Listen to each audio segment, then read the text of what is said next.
You are listening to the world's best professional, not amateur, professional wrestling podcast, the Voice of Wrestling Flagship podcast. I, of course, am the king of banter, Joe Lanza, and I am joined by the captain, secretly sassy Rich Craich. Rich, I get to ask you the how are you, even though I don't really care how you are. How are you?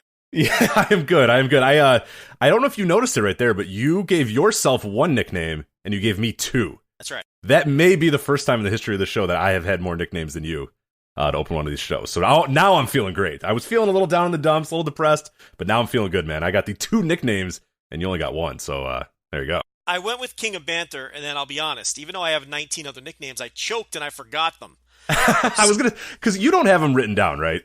When you rattle them off like that, there's not like a Word doc that you open up to go, okay, here's, like, they're just in your head. They're in my head. Correct?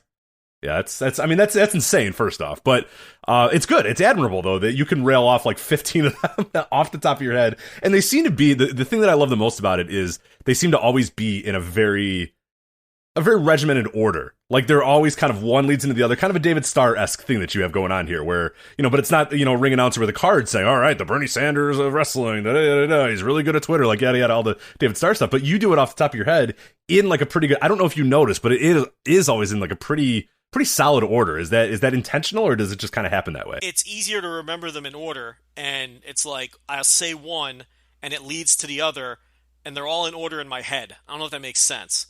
No, it does. Absolutely. Yeah, I mean, it is not. It is it's the most narcissistic thing any human being maybe has ever. But I appreciate it all the same. But I'll tell you what happened here. I always start with the King of Banter, and I said the King of Banter this time, but then for whatever reason, I forgot what the next one usually was, and it broke the chain. And then once it broke the chain, I couldn't think of any. So then I just went in to introducing the other guy. You know what I mean? But because I wasn't prepared, you kind of threw it on me last second. Joe, you want to do the intro this week? It kind of caught me off guard. So I was a little rattled, I'll be honest. Even though this is a professional operation and I'm very good at this, I got a little rattled there when you just threw it on me. But I could rattle them all off in order off the top of my head if you'd like me to right now. Would you like me to do that? Yeah, please do. Please do. It doesn't feel right that you did the intro and only did one of your nicknames. So go ahead whenever you're ready.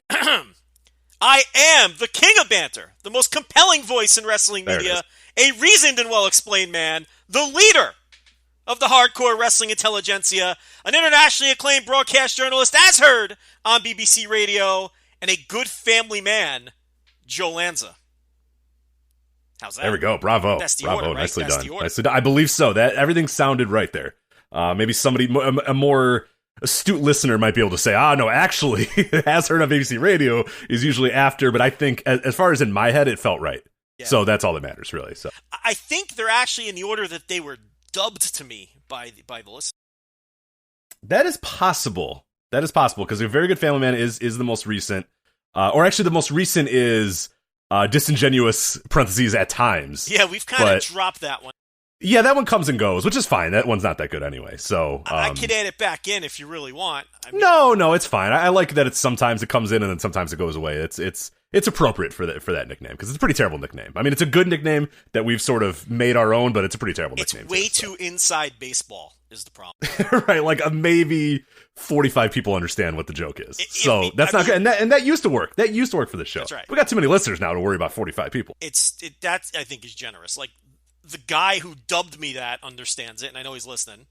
And then there's like maybe a half dozen other people who have any clue what that means. So, that one falls by the wayside. But that's the nickname process. I got another nickname for you, Craich. Go ahead. What do you got? The Fiend. Ooh. Are you familiar with that? You make nickname? Men shriek in the corner. Yeah, I do. That is definitely me. Yeah, the Fiend, Rich Craich. I like it. It's not bad. Is that taken by anybody else right now, or is that completely mine? It is taken by the second most over murder clown in professional wrestling, the Fiend Bray Wyatt. He is the second most over murder clown and the first ever scary wrestling character of all time, too. So impressive feats by one Bray Wyatt these days. Yeah. I find this whole thing fascinating. And I just had to... I had to make it a segment on the show to discuss it, because I think there's so much to unpack with this. Starting with, Rich, did you see the end of Raw this week? I did see the end of Raw. I saw the GIFs, and then I said, oh boy, I have to see what led to this. Because I just saw the one GIF of the one that kind of went around of Seth Rollins screaming in the corner with the lights flashing everywhere, and I just went, oh boy, I need to find out what happened here, what led to this, the circumstances of this. I need to know everything about this.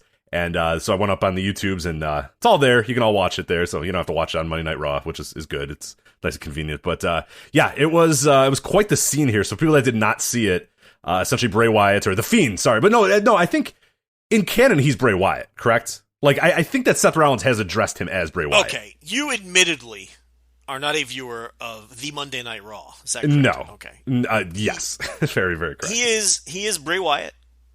He does the dopey Firefly Funhouse. I know about that, but have they addressed it as, like, he's not a new guy, he's not a supernatural being, he is Bray Wyatt? Listen, as far as we know. I'm explaining it to you. Okay, go ahead. I'm explaining it to you. Jeez. Okay. So I know the Firefly Funhouse. Yeah, he does the Firefly Funhouse, and he's Bray, right? But then, like, he'll snap. You know, you'll see him snap in his head, right? Or one of the dopey puppets will upset him or something, okay? And then they, like, flash an image of the Fiend. Okay, so the Fiend is like his alter ego.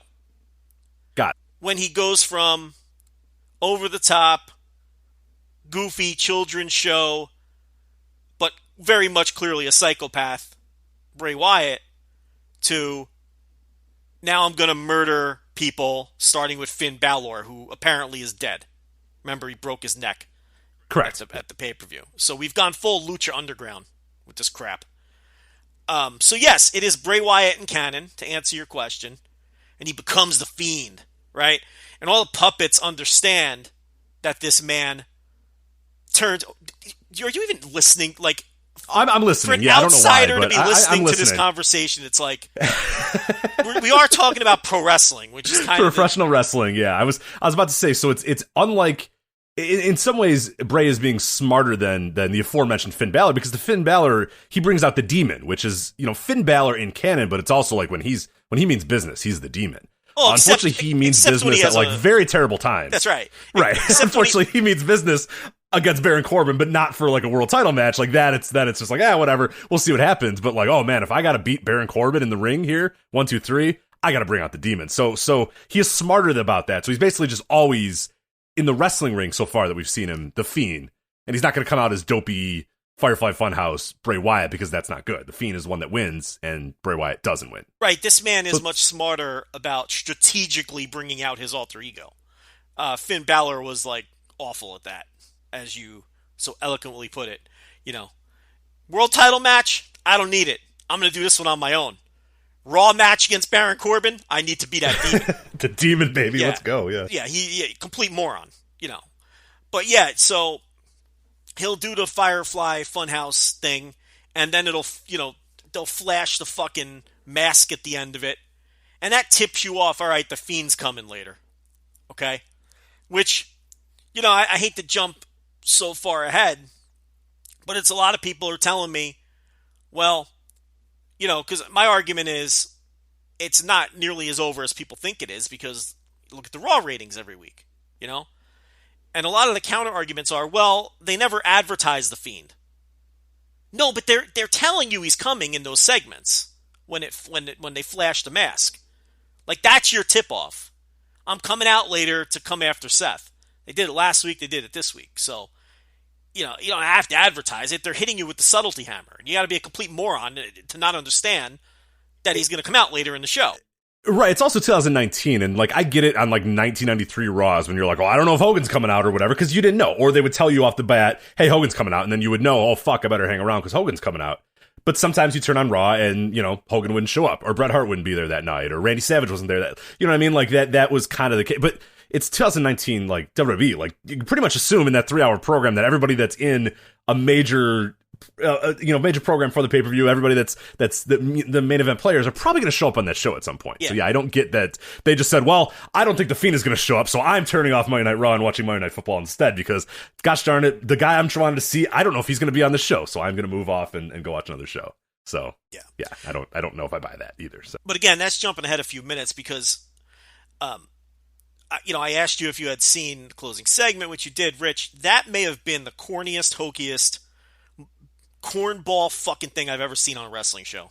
I mean, I don't even know if there's even any hyperbole in that statement. It's worse than anything I saw on Lucha Underground.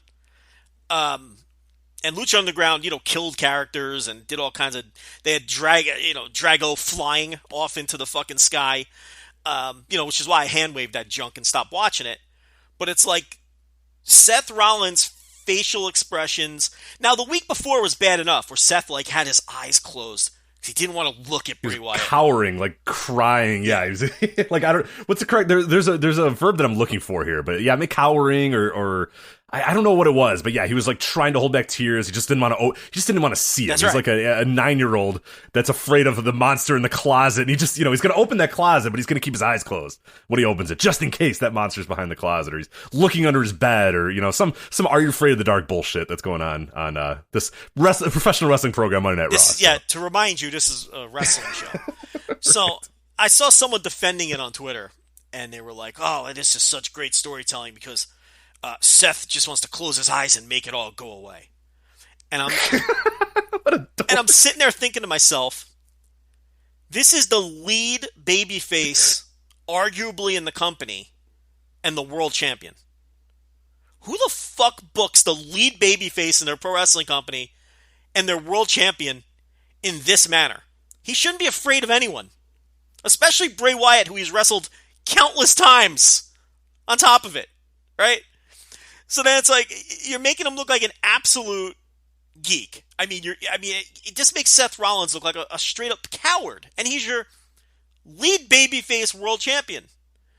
And then that wouldn't be. Now here's the thing about that. It's but at the same time, Seth Rollins is so. Not over as a lead babyface world champion, that it almost doesn't matter, provided the Fiend wins the match at the pay-per-view. Because you can't really kill Seth Rollins because he's not really over at a meaningful level anyway. So it's on one hand, it's silly to book your lead babyface this way. On the other hand, what are you really burning off? It's Seth Rollins.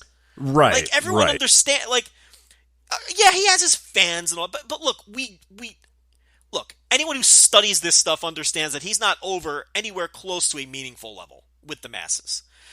He has presided as the top babyface over the worst drawing period in the history of Monday Night Raw. Those are facts. That isn't Joe and Rich banging on WWE or banging on Seth Rollins, who I have nothing against. I am so neutral on Seth Rollins as a performer and a wrestler and everything else, but the facts are the facts. His world title, his universal title reign, whatever dopey title is on that show, it's a universal title, right? Yeah. Correct. His universal, which is really the top title.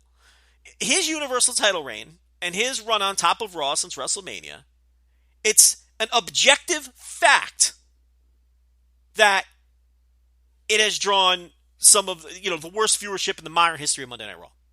So he is not connecting with the audience anyway. So on a meaningful level whatsoever.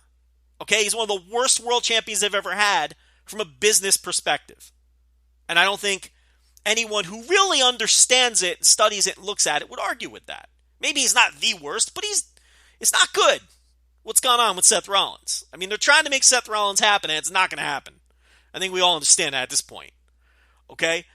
So it's on one hand, you'd be really mystified that they would treat their top guy like this, but on the other hand, it's Seth Rollins. But if you're going to do this and make him look like it, I'm almost done. But if you're going to do this and book him like this, then the Fiend has to win. That's the only catch there. Okay, now you have to go all the way with it and with this gimmick, and he has to win at the pay-per-view.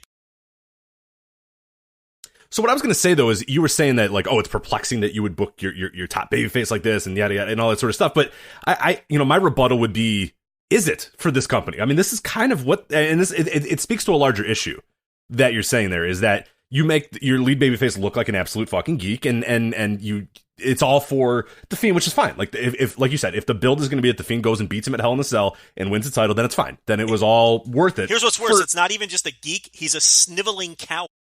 Right. So it makes it that much worse. But have they really?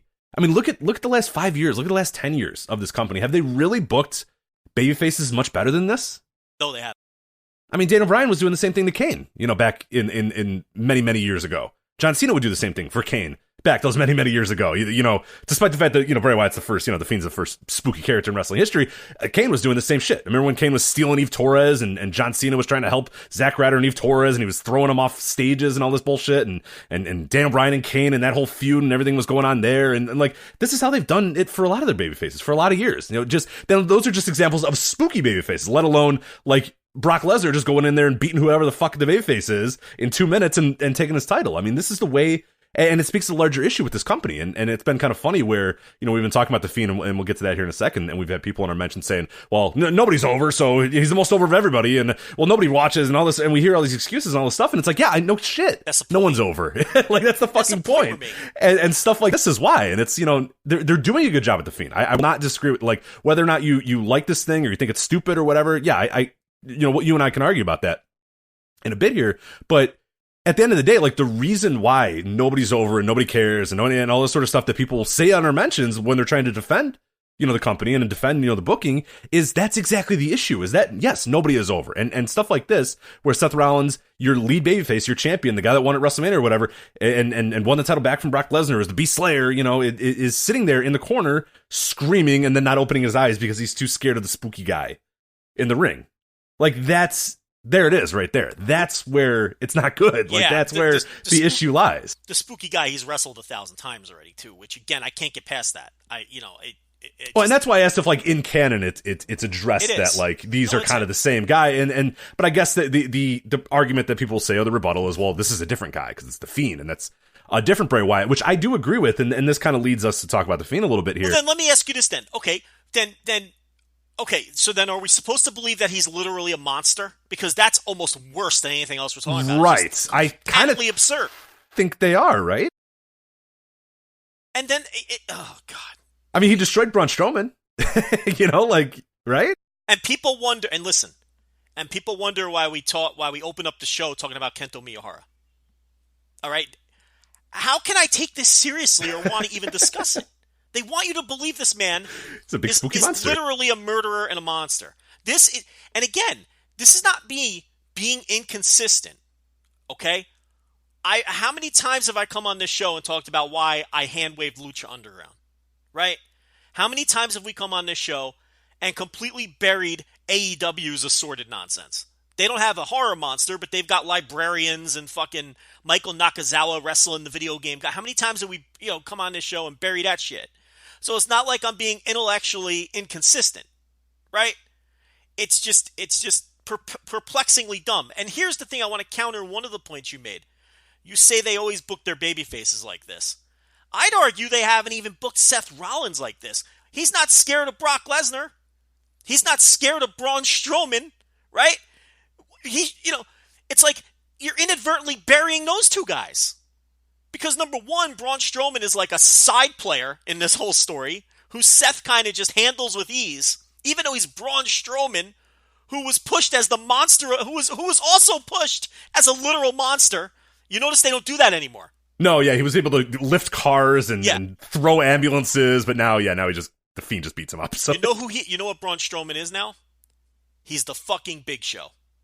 He's a giant guy who they no longer treat special. He's Big Show in like 2000. What year do I want here? Help me. You know better than me. Ooh, okay. He's like so 2007 Big Show where he's just a guy on the roster. You know what I mean? Like in random tag teams and just losing. He can go 50-50 with. I'm going to change your date. I'm going to change your year there if you don't mind. Yeah, that's fine. I think 1999 is more the Big Show you're looking for because he comes in with all this hype, he does all this sort of stuff, he blazes through stuff for like 2 months, and then by the end of the year he's just in like bullshit. I mean, he wins a title somewhere along the line there, but he's still just in bullshit. He's like a secondary guy. 2000, he's just doing comedy bullshit, and then he goes to Fat Camp, and then he goes away. Like, cause I forget what year it was, but then there was a year where Heyman got his hands on him and basically just like brought him to SmackDown and just made him like a million. He was awesome again for like another year. And then he did the ECW run, which is actually pretty good too. Like anytime Heyman got this guy, he knew what to do with him. Surprise, surprise. But then pretty much add any year besides, and I don't know the exact years or off the top of my head, but the year Heyman got him on SmackDown, the year Heyman got him on ECW, and pretty much every other year after that, like you said, Big Show was just a dude that they would dust off every so often and use. So, but particularly like 1999, 2000 is a good comp because he came in with like all this monster hype of like, oh my God, he ripped through the ring to jump, he tossed Austin through the cage and, he broke the cage because he was so strong and he was doing all this sort of stuff. And then by like the end of the year, he wins the title, but he's just kind of doing bullshit and he's not doing anything. And then by 2000, he's just a comedy guy, dancing around, fucking around, doing all that sort of stuff. And they never got the magic back with him ever again until, a few different periods where Heyman got his hand on him. But no, it's absolutely a great comp where, he was just a dude until, and they would, and occasionally like every, year or two, they would say, oh my God, the Big Show, he's a big monster. Oh my God. And he would beat a bunch of people. Then for one pay-per-view cycle. Exactly. Then somebody would beat him and then he'd go back to just being normal Big Show guy. So. Right. Just another guy on the roster who happened to be big. And that's what Braun is now, and that's what he's going to be forever. You can just smell it. Does Braun feel special to you at all anymore? Oh God, no. At least when we made fun of the way that they pushed him, he felt special. We didn't like it. I don't want to see this guy doing feats of strength, right? It was all silly to me, but he did feel special.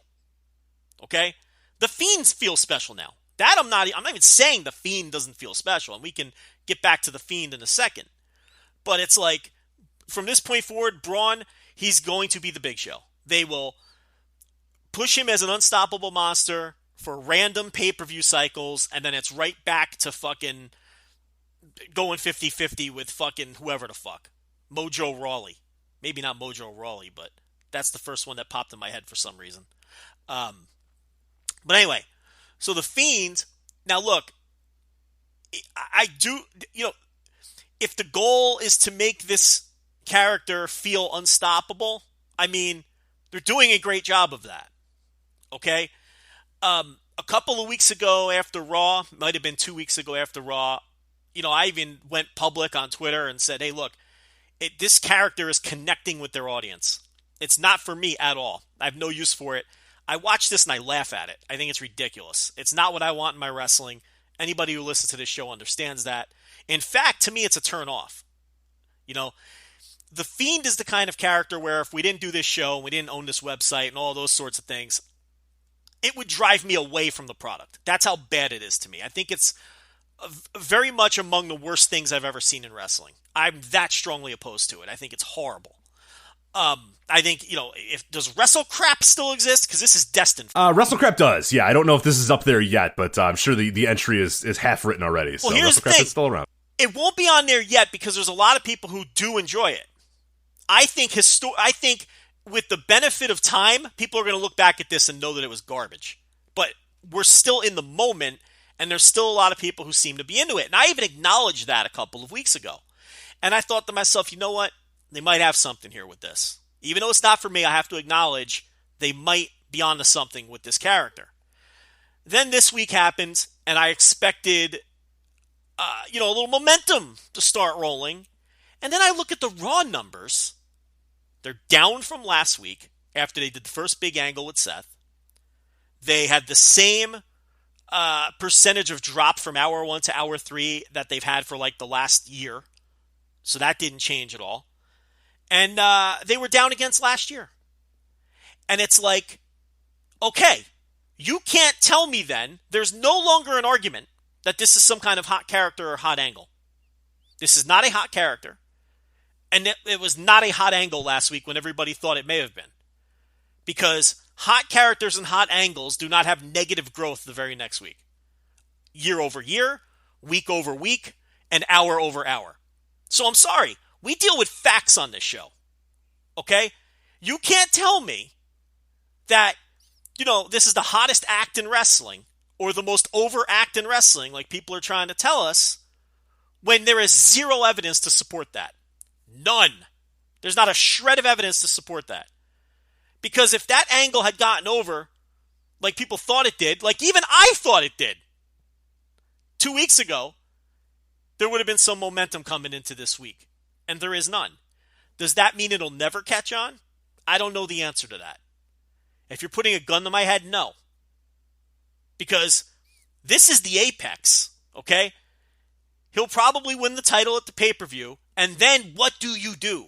with this character. And that's my biggest thing is that's what I'm most curious about, is because I think so far, whether it's for me or not for me, I think that they've done, even if the business, I think they've done a good, quote unquote, good job with this character. Would you agree or disagree? I mean, despite the business, all that sort of stuff, they've done it, I think, right. He goes in there and he beats people up. Yeah, as I said, if their goal is to create a new character that appears to be dominant and unstoppable, they've done a tremendous job. Yes, right, and they have, and the big thing that I mentioned this a few weeks ago when we were talking about the Fiend and sort of the momentum that he was gathering is that the biggest thing that I'm going to worry about, and the biggest thing I have a huge question for at Hell in a Cell, is the second that bell rings and the house lights turn on, if it's just Bray Wyatt out there wrestling a 25-minute back and forth 50-50 match with Seth Rollins and powering up and using all of his offense for 10 minutes and doing nerve holds or whatever, and then Seth teases a curb, like, exactly WWE main event style, the same thing that they do with everybody besides Brock Lesnar, then how is he going to be different than everybody but Brock Lesnar? And that's my biggest thing. Do they have the balls to have him go in there and just beat Seth Rollins in 2 minutes? Beat Seth Rollins in 5 minutes? Because that's what you would have to do in this case. Like, that's what I think they should do in this case, really. If you're talking about how would I do it, what would my next step be, is that this guy goes in there and beats the fuck out of Seth Rollins, takes his title, and it's like, holy fuck, this guy, who's going to stop this guy? And then he just keeps doing this shit until you decide you're ready for the next guy to challenge or whatever. But, like, at some point, those house lights have to turn on and he's going to have to wrestle. And is it going to be tailored to Bray Wyatt's skill set, which is pretty bad, which is pretty low level, or are they going to eventually just start making him wrestle 25-minute back and forth WWE main event style matches? And if that happens, then how is this going to be any different than the Bray Wyatt we saw for the last 5 years? So that's my biggest question. I'm kind of fascinated by it, actually. It actually has me interested in Hell in a Cell to see what happens, because it's been a while since we've had a character where it felt like, okay, they may have something here with this guy, but what are they going to do? The follow-up, the next step, that next leap that they have to take, that's the fascinating part with it. And they don't have a great track record for that. So I'm not sure, whether to have any sort of confidence in them at all to do it. I'll tell you what I would do. What I would do at the pay-per-view, and this is coming from someone who thinks that this is a horrible gimmick, and I think it's a joke. But what I would do at the pay-per-view is just go all the way with it. You've already emasculated Seth Rollins and made him look like an absolute coward. So there's no reason to protect him whatsoever. I'd have The Fiend win in 90 seconds. I'd have him go in there. I'd have Seth Rollins look bewildered, like he doesn't even know what to do with this man. He doesn't know whether to attempt to lock up. He doesn't know whether to attack him. And he just gets completely overwhelmed. He debuts a couple of new moves, because you got to add new wrinkles for the reasons you're saying. He can't go in there and crab walk. Okay? He can't go in there and do the Bray Wyatt fucking, he's got to bring something new to the table. Sort of like, look, it's kind of like what they did with Balor, right? He just squashed him and broke his neck. I would do the exact same thing with Seth, and just have him do that neck break deal and beat him in 90 seconds and really make a statement and go all the way with the mega push, because you're really not sacrificing anything with Seth. I don't think he's over on a meaningful level anyway. They have the data. They know he's not over at a meaningful level. And, if you're going to try to get this thing to catch on, the last thing you need to do is have him go on the pay-per-view and have a 50-50 match with Seth Rollins. Right. Who you've established is terrified of him. Just squash him. Break his neck too. Have him go away for a few weeks. And, and go all the way with this thing. Okay? Do I think it'll eventually catch on? I don't have a good feeling about it. And I've been the lone voice on a lot of gimmicks and a lot of pushes, and I've turned out to be right. And I just don't have a good feeling about this one. In talking to people today on Twitter and reading a bunch of articles and watching Raw and everything over the last couple days and listening to other people's audio and whatnot and getting a lot of different opinions, I've settled on the idea that The Fiend is very much over and a huge success with the people who already watch Raw every week and are going to continue to watch Raw every week until they die. Those people love this. Okay? It's connecting with them. But we don't have any evidence whatsoever that's connecting with anybody else. It's not connecting with fans like us. We're mocking it and laughing at it. Okay? It's not, and look, it's still, and again, it's only been a few weeks where they've seriously pushed it. It's not attracting new viewers. Raw was down. So I just think this is destined to be another one of those things, like Becky Lynch and like Seth Rollins and like Kofi Kingston, that might be super popular among the fans they already have, but it's not going to be anything that's going to help them grow, and it's not going to be anything that's going to move the needle. What's your take on that? Yeah, I tend to agree with that as well, and it's just because the track record of stuff like this is tough. I mean, there's one guy that they've been able to really establish that is different and unique among the roster the last 10 years, and it's Brock Lesnar. I mean, on the women's side, it's, I guess to an extent, someone like a Charlotte who sometimes feels a little bit different, but almost everybody else just kind of ends up in the muck and just kind of, ends up, Braun Strowman, a perfect example, a guy that you mentioned before. There were times where it felt like he was maybe going to be different than the muck, and then he would just, he'd be built up to get beat by Roman Reigns, and he was right back to the muck. And Roman Reigns is a guy who, like, Jesus, I mean, he couldn't be more in the muck right now. And that's a guy who's felt like for a long time he was out of it in kind of a weird way, and an argumentative way, and like a way that we talked about a lot in the show. But now he just feels like a dude on the roster. I mean, he's just a guy, and everybody just feels like guys, and everybody on that roster is just in this giant blob or whatever. And Brock Lesnar's the lone guy, and it feels like there's momentum right now for the Fiend, for Bray Wyatt, to be a guy above that muck and above that blob or outside of that blob. But at the end of the day, I mean, do you have any faith that he's not just going to end up in that blob again? Like, I don't. So I'm right with you there. Like, I just, there's a lot that they could do right with this character, and there's a lot they could do. But from the mainstream standpoint, is it going to click into the mainstream? I don't think it ever will. I think people are going to look at it and laugh and say, what the hell is this shit? Like, bingo. People are going to let this is a character that is going to be mocked and laughed at by anybody who isn't already completely not devoted. What's the word? Devoted is too strong a word. Completely dedicated to the company already. If you're not already all in on WWE, you think this is kind of silly. And even just looking around Twitter and things like that, you kind of see that divide, right? Your hardcore WWE fan who has like Becky Lynch in their avatar, or Seth Rollins, or whoever the fuck, they think this is the coolest thing ever, and it's such a great character. And all of the people who have given up on the company and are part of those 3 million fans who have stopped watching Raw since 2015 are like, holy shit, how low can this company sink in terms of goofiness? So it's like there's a clear divide there with this character, which is why I don't think this character, number one, is nearly as hot as people think it is. It even fooled me for a week. Okay? And I don't think this is any kind of a needle moving. It's a character and a gimmick that is working for the existing base. And I don't see it expanding beyond that because it's just too fucking silly. It's just too silly. Mm-hmm. And I don't know. And it's and again, it's like, I made this point earlier today, and I really believe it. On Raw, you have this silly character that people who are frustrated with WWE are just mocking. On SmackDown, the primary storyline is yet another redundant firing angle with Kevin Owens. We've seen a million of those, and they're never good, and they're played like out. Literally with Kevin Owens too. It's like the third time he's been fired. Yeah. So yeah. Yeah. And it's like AEW starts in like 7 days or whatever it is. And it's like they have such an opportunity to come out of the gate and just present a true alternative and something different. No nonsense, pro wrestling, rivalries, I hate you, I want your title, no shenanigans, no nonsense. And Rich, I am not confident that they're not going to drop the ball on that. I am scared, terrified that they're going to come out on TNT and we're going to get too much cutesy bullshit, too much fucking librarians, too much fucking Young Bucks goofing around and Kenny goofing around, and not enough, of Cody's vision, and not enough of just solid pro wrestling. And it'll really be a missed opportunity when you consider what's happening in WWE right now, which is exactly what has driven away 3 million viewers. This is the stuff that has driven away 3 million of us. The Fiend and Kevin Owens trying to get his job back. Okay, which a story that they've done at least a dozen times.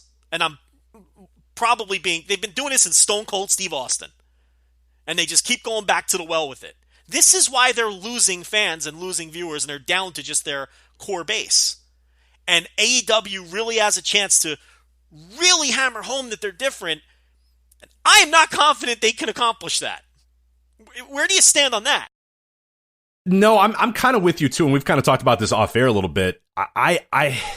I want to believe that they're going to come out there, like you said, with a sports-oriented product, and I know that's a trigger word for a lot of people. They're like, oh, what are you talking about, sports? What I mean is, and you know what it is, and most people listening to this know what I mean by sports-oriented product, is not necessarily that I'm saying that it needs to be, there can't be any sort of angles or any sort of over-the-top stuff, because it's pro wrestling. At the end of the day, it still has to have a little bit of that. You're not asking for rings, sir. Exactly. I'm asking for wins to matter, losses to matter, guys to want to go into the ring and with the objection of winning a match, and guys with the objection of winning a championship. Like that's at the end of the day, just that's at its core. Is I want this thing. I want to be at the top of this company. I want to win this match that's ahead of me. I want to prove that I'm the better than you are, or whatever. That's it. That's all I mean by when I say that. And you know, it's been so long since WWE has really presented that sort of product to people that I think a lot of people don't really. When you say that, they don't know what you mean. They're what do you mean? What do you want? You know, oh, you want the wins and losses, and like, yeah, I just want stuff to matter. I just want guys to go in the ring and want to win. Like that's it. There's always going to be some extra stuff. There's always going to be your next level stuff. But we talked about Bloodsport. Like, how cool is it that just two guys got in the ring and said, all right, I want to win this match. And then one won the match and one didn't win the match. And then one that won the match said, all right, I won the match. I'm better than you. And then the other guy left. You know, I mean, like, that's it. Like, it's all it needs to be. And you can present that with, you know, a bigger budget and with a little more flair. And you're not suggesting no fun. You're just suggesting, of course not. Give us stakes and tell us why it's important, and don't give us fucked up finishes and no murder clowns. That's all. Don't give me fucking clowns killing people with flashing lights. That's all. Okay, just give me two guys wrestling, and the finish is clean. And to their credit, they've done mostly clean. I think they did one finish that was like a distraction. They have been clean so far. They have been clean so far. But like you're saying, the stuff with being the elite, which is kind of, it's hokey and it's a little weird. Like that's the thing that I think is going to be super interesting when eventually they go on the air. And thank God it's finally going to happen soon, so we can stop analyzing who the hell they put on their trucks and all this bullshit. And I cannot wait for the TV to start. God, I hope that it stops it. Maybe some of it, but now we'll just be doing minute by minute breakdowns of how often Pharaoh was on the TV and if that was too much or whatever bullshit is going to come next. But it's just, I want to just see what it is, because there are so many different things that AEW's kind of done in terms of if you add in the YouTube properties. Like the actual, if we just say that AEW is what we've seen on the main show so far, these pay-per-views, I'm confident then. You know, I am confident that it's going to be a thing. If it's what we've seen on the pre-shows, if what we've seen from being the elite, which I don't know. That's the thing, is how do you fill those 2 hours of time? Do you fill it just doing the stuff you've been doing on the pay-per-views? Which I think could work. I think it's an effective formula. I really do. And maybe ramping it up with a little bit more of the stuff you're doing on the road to is a little bit more of the kind of the videos and the builds and all that sort of stuff. I think that's effective enough of a TV. That's the TV that I would want. That's the TV I think they should go with, because it is different than the other, you know, what else is being presented. But I just have, I am like you, that I don't know that I have the confidence. I don't know if I could definitively say, Joe, I am confident that the TV is going to be a more, you know, easily focused, wins and losses matter, guy versus guy, and one of them wants to win and win the title. Like I'm not confident enough to say that that's what the TV is going to be. And I wish I was at this point. I wish I had a clear idea of what that TV was going to be like, but I really don't know what it's going to be like. I think they want to be, but they may not be able to help themselves. And how about this? Do you think there's enough wrestling fans out there to sustain a promotion that is light on the bullshit, light on the fucking murder clowns and people getting fired, and a little heavier on the action and what pro wrestling traditionally used to be, with a little bit of flair and a little, you know? Sure. Do you think there's enough fans to sustain that? Because I think there is. Oh, for sure. I think they're 100% it. I don't think I'm not sure if there's enough to like beat WWE. The problem with all of this is that's how they're going to be judged and measured. How are they doing against the WWE?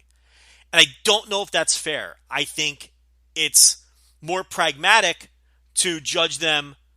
How are they doing in terms of being a sustainable business? Right. And they brought some of that on themselves too. They have. Yeah. Absolutely they have. But it was going to come no matter what. Sure. You know, especially when WWE chose to go head to head. And what I want to know, and I'm still not clear on, and I heard Tony Khan throw out a number of 500,000 viewers, is what TNT wants them to do. Seems a little low to me. They're going to do better than that, for sure. I think they will. They did 400,000 for that random special that had no publicity whatsoever. So they're going to crush 500,000. Okay? But if that is legitimately what TNT's base expectations are, they're going to be fine. And from there, it's going to become a matter of, are they going to be able to sell it? Because remember, they're not getting rights fees, but they're getting a split of the ads. And it's become a matter of how high can they get the ratings so that they get the ad rates up and they can be a sustainable business and continue doing 100,000 plus pay-per-views and all that. But that's really how they should be judged. But because we're in a war, that no one, forget it. It's always going to be how are they doing versus WWE. And look, I understand that, and we get wrapped up in it too, and I'm sure we will get wrapped up in it. But my point here is, I do think there's enough wrestling fans. And here's the other thing. I think there's probably enough wrestling fans out there to run a sustainable promotion without enticing a single one of the roughly 2.2 million people who are completely devoted to Raw and SmackDown on a week in, week out basis. I don't think you have to convert any of them, and I still think there's enough people out there. We know that there's at least 3 million fans, recent fans, who are fed up with WWE and don't watch it anymore. We know this. They were doing almost 6 million in 2014, okay, for Raws. So we know that there's at least 3 million people out there who, we're not talking people who from the Attitude Era, we're talking about people from 3-4 years ago. Right. Who just cannot stand WWE's television anymore, and were cheering us on last week when we did like the worst show we ever did. And we're just railing on the company. But we got feedback from people saying that was the greatest audio segment I've ever heard. Yeah, you and I fucking hated it. We hated it. But people were like, I couldn't have agreed more, and I thought it was trash radio. But we were wrapped up in the moment, and it just happened. But look, there's at least 3 million of those people. And my fear, because I want AEW to succeed, okay? My fear is they're going to fuck it up, and they have this prime opportunity with how fucking corny and shitty WWE is right now, okay? They have this prime opportunity to fucking win those people over. And I really hope they understand that. And I hope the people that work for that company that are listening to this, because there are a few, are listening to my pleas. Don't fuck this up. Don't let the wrong people in the room walk you down the wrong path. You have a chance to make a first impression on those 3 million plus people. The ones that choose to check you out. And the ones that don't will hear the word of mouth from the ones that do. And if people like me and Rich don't like that show, the people who don't try it, they're going to listen to us, and then they're never going to try it. But if you blow us away, and you blow everybody away who tries it, and it is something different, okay, that word of mouth will spread. People want to love wrestling again in this country. They do. I know I do. Yeah, oh, for sure. And if you follow the patterns of Nitro, too, that was the thing when Nitro launched on TNT, very similarly to how this is going. It was an idea. I mean, wrestling was WWF was at its worst at that point, one of its worst periods ever. And people were like, well, what the hell? Why do we really need another wrestling property? You're going to split these fans or yada, yada, all that sort of stuff. And Nitro modestly grew over time and quickly took over. And what people started to realize was it wasn't the same fans getting split between the two shows. I mean, there was a lot of that. There was, of course, crossover, people flipping back and forth, but they started creating new fans. There started becoming fans that weren't watching wrestling on Monday nights, started watching it more regularly on Monday nights, and started watching both shows more on Monday nights. And both of them grew exponentially because of that. And that's kind of what you're saying as well, is that AEW has a chance. And I totally believe that too. And this is when I bring up sports-oriented product and people go, nobody cares about that. The idea that what I'm saying though is that look at, and you mentioned the 3 million people that have just disappeared out of thin air from WWE television. They haven't disappeared out of thin air. They're there. They're willing to watch wrestling. We think so. We're going to see what happens when AEW eventually launches. But what I also look to is I look at the ratings patterns when big sporting events happens. And I see that people that watch Raw, the World Series, the NBA Finals, NCAA tournament, Monday Night Football, anytime something else, some sports property goes on, they immediately bail. And we see that. We see a couple million people bail and move on and go watch Monday Night Raw or go watch Monday Night Football or go watch the NBA Finals or whatever. Those are fans that I think AEW has a chance to sort of capture as well. Fans that clearly will tune into Raw until there's a better sports property to go on there. And I'm not saying that AEW is going to eclipse the NBA or that AEW is going to be better than the NFL, but I think there are fans that are willing and able and really want a product that's a little bit more serious, a little bit more bare. Like when I say the term bare bones, I don't mean it as a negative, but just like enough to strip away all the bullshit. Just like two dudes get in the ring and want to fight each other and figure out who's better than the other guy. Like that's, that is it. That's at the core of wrestling in many, many years. And people bring up, oh, well, the Attitude Era, well, that was, everything was crazy in the Attitude Era. Yeah, but the two biggest guys, when you look at big points in the Attitude Era, two of the biggest stars of the Attitude Era, three, if you want to add that too, was Sting. Who, yes, Sting was a guy who lived in the rafters, all that sort of shit, but all he wanted to do was get a world title shot against Hulk Hogan. You know what I mean? That was the story, is let me have my title shot against Hogan. And that's it. Like, yes, he came down, he did a bunch of bullshit, he did all this sort of stuff, but the core issue was he wanted a title match against Hogan at Starrcade. And he eventually got it. And then, they fucked it up after that, but, another guy, Stone Cold Steve Austin, just wanted to be able to wrestle. The injury angle throughout 1997 was, I just want to be able to wrestle. And then when he was able to go there, I just want the title. And Vince McMahon didn't want him to have the title because he didn't think he represented the company well enough. But at its core, it was just Austin wanted the title. Because when you had the title, you were the best guy in the company. And the third guy I'll bring up is Bill Goldberg. What was his gimmick? Win. I beat guys. Yeah. I mean, at the end of the day, yeah, you can say there's all this other stuff, and there's Val Venis and there's Godfather, all that sort of stuff. The biggest stars were very simple stories.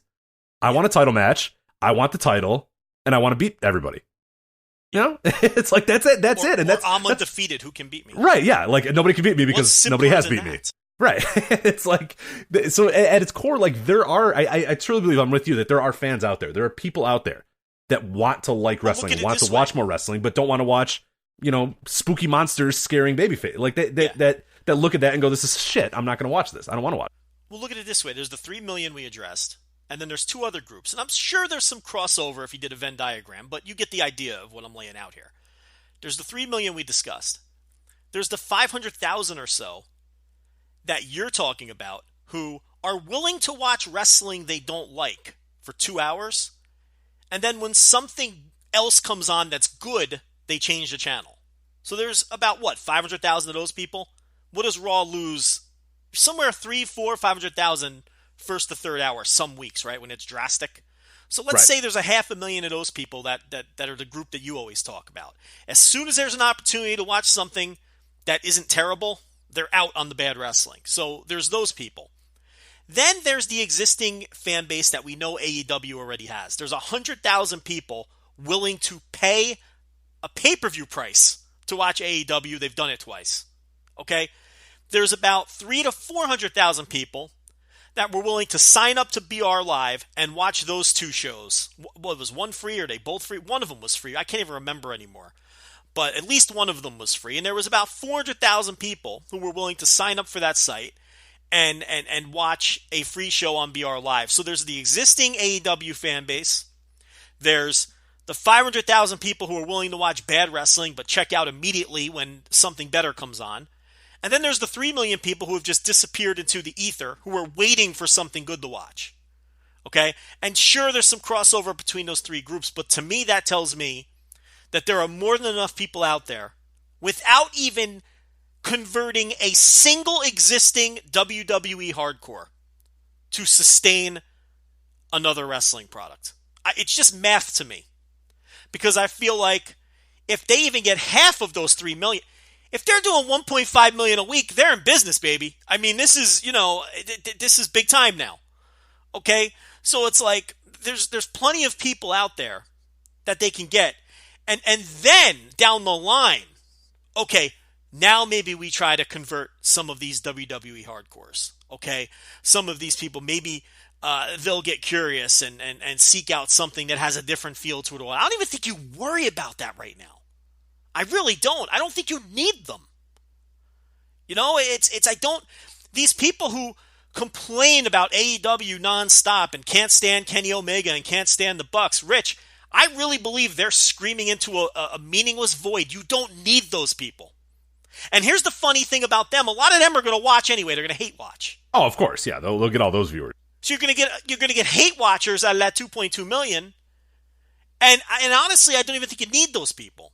So, but to me, it's such a golden opportunity. And I guess I guess we're done with the Fiend. It's a good transition into our next topic. Absolutely. So yeah, one thing I did want to bring up, though, real quickly, and I guess we have a bigger topic, of course, that we're going to talk about this TV wrestling landscape here in a sec. But one thing that I always bring up with people, and it comes to a case with AEW as well, is don't, and you pretty much said it as well, is like, don't worry about beating your competition night one. You know, there's going to be a lot of people that want that to be the case. There's a lot of people backstage that might be looking at it and all that sort of stuff. And it's something that sunk WCW a lot of times too, is instead of worrying about sustaining your business and creating your own business, they're worried about taking down the competition or beating the competition off night one. Like, you don't open your restaurant hoping that you're going to take the McDonald's across the street out of business day one. Like, if you do, you're an idiot and you're going to lose and your business is going to fail.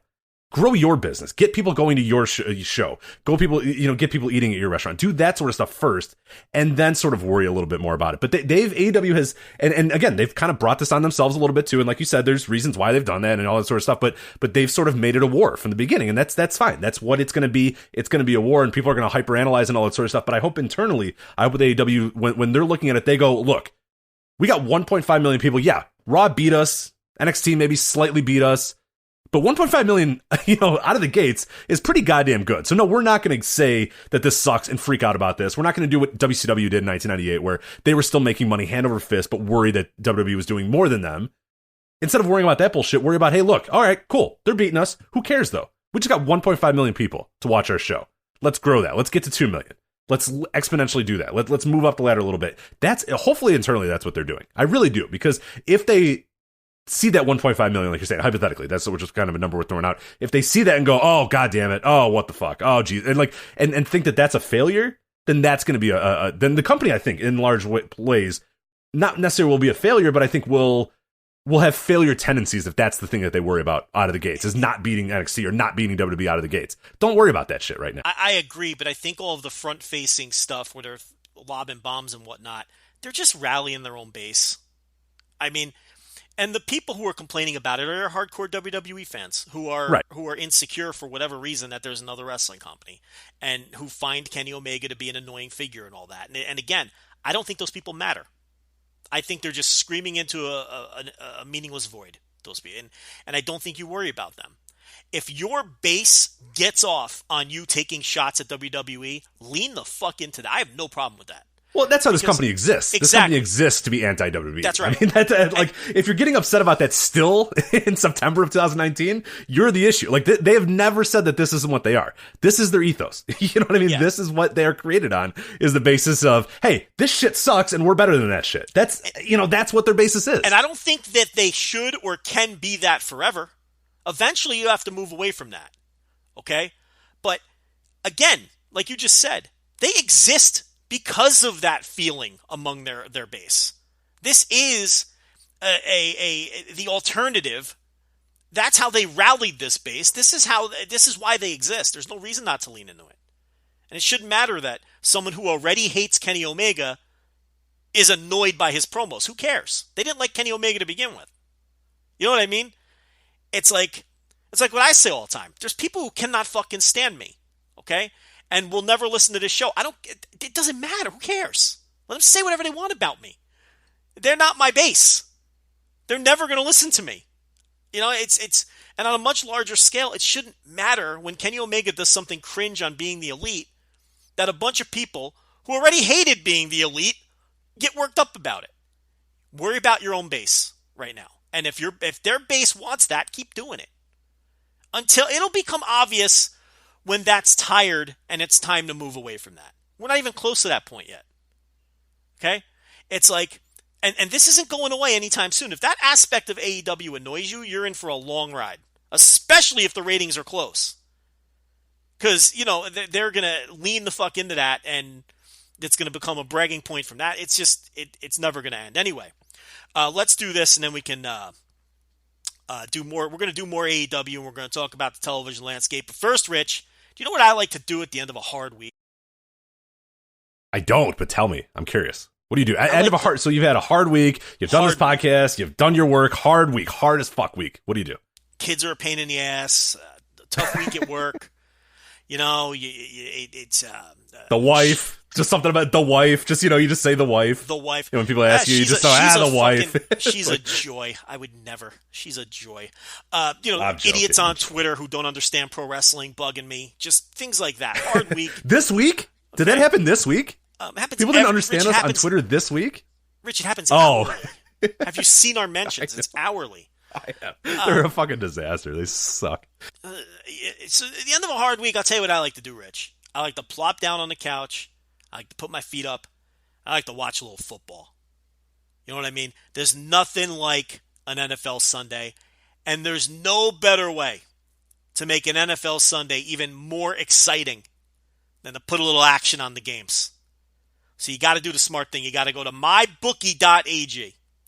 Nobody gives you more ways to win than mybookie.ag. MyBookie's got the fastest payouts and better lines than any other sports book. They got the best lines, Rich. I got Ravens -5 this week because I have no respect for the Cleveland Browns. I'm going to bet against them every week until they take all my money. Okay? And that line's already up to 7. Okay? So they don't lie when they say they have the best lines. And don't forget, where you're betting is just as important as who you're betting on. And mybookie.ag is the best in the business. It's where Joe Lanza bets. And it's where you, Rich Craich, and everybody listening should be betting too. Okay? I wouldn't be telling you to bet with mybookie.ag if they weren't the best. So you got to do the smart thing. Okay? If you're going to bet this football season, then let's face it. Okay? Gambling's big now.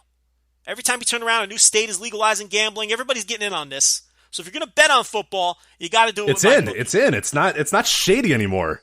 That's right. That's a good thing. It's not shady anymore. It's not weird anymore. You're not looked at as a weird part.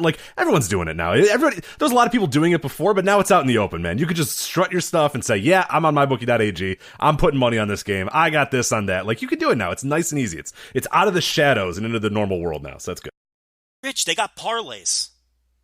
You could plunk $1 down and pick 20 games and try to walk away with, tens of thousands of dollars if that's your style. Okay? If you make a bad play, they've got in-game betting. So you can go back and self-correct and bet the other side. There's a million ways to bet at mybookie.ag. If you join now, MyBookie will double your first deposit. Did you hear me, Rich?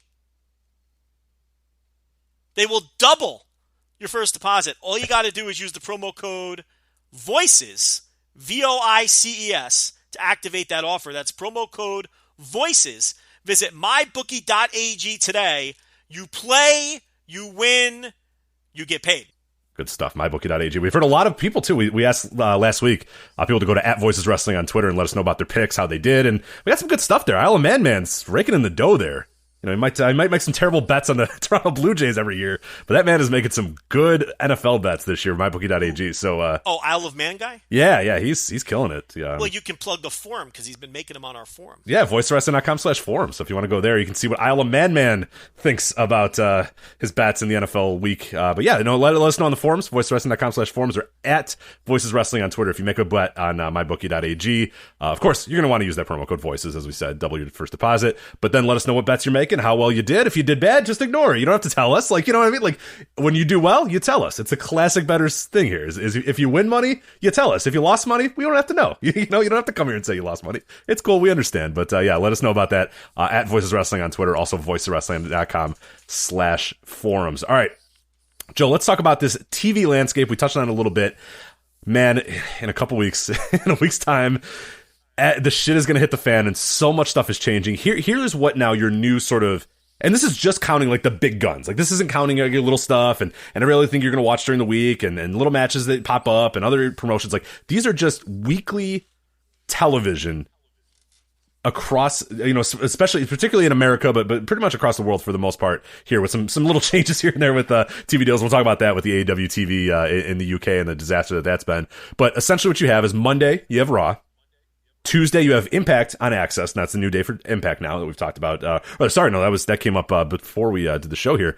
Impact now to Tuesdays, of course, on Access. We knew that they would get a show on Access. We knew, but we didn't know what day it was. Tuesday is now their day. So you got Monday Raw, Impact on Tuesday. Wednesday, of course, head-to-head, the new Wednesday Night War, AEW, NXT. Thursday, if you want to include this, Beyond Wrestling, too. IndependentWrestling.tv, you got that, a weekly show every single Thursday. Friday, you got Friday Night SmackDown, now on Fox. Joe, what was your favorite memory of the the USA SmackDown era? What dorks? Oh my god, the Twitter today for WWE. Can we people address giving that? their best memories of the 5-year run of SmackDown? It's so weird. Yeah, so can we address that? I don't really quite understand that. You have people writing eulogies for SmackDown on USA on Tuesday nights like it's going away. It's the same dopey show that's going to be on Fridays. It didn't go anywhere. It's not going away. Why are people like breaking down their favorite moments from Tuesday night SmackDown? It changes networks like every 5 years. So what do you have any insight on what these people are thinking? Just that people love content and they just need to provide content. So that's just like a thing that people had to do, WWE had to do or whatever. But yeah, it's like, I mean, God, there was SmackDown for years was jumping from, UPN to MyTV to it was on all these bullshit channels. Who cares? Like, Jesus Christ. It's so bizarre. It's the same it is show. Weird. It's just a different spot on the fucking menu guide. Totally different. Totally different. I don't understand. We're seeing like who was the best champion of SmackDown Live. Like, who fucking cares? It's the same show it's been since 1999 or whatever the fuck, and it's gonna be the same show next week when it's on Friday. I really don't understand. Rich, who was your favorite Impact World Champion of the Pursuit era? Wow. That's what I was gonna say. Imagine if Impact did this. It was like, all right, folks, we're not on Destination America anymore, but let's go back to the good old days of Destination America. What was your favorite? Who was my favorite champion on Pursuit? Wow. Not a legit question, my friend.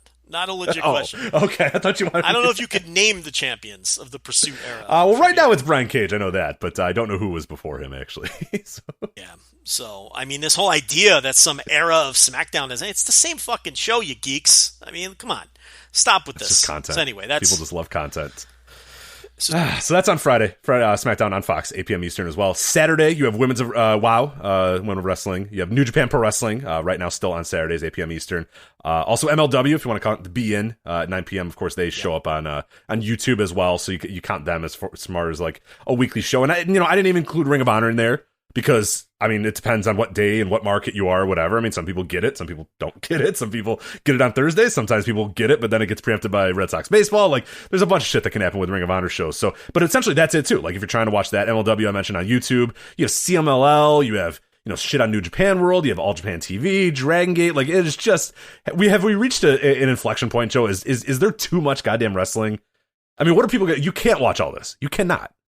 I mean, there's going to be people who do. I can't.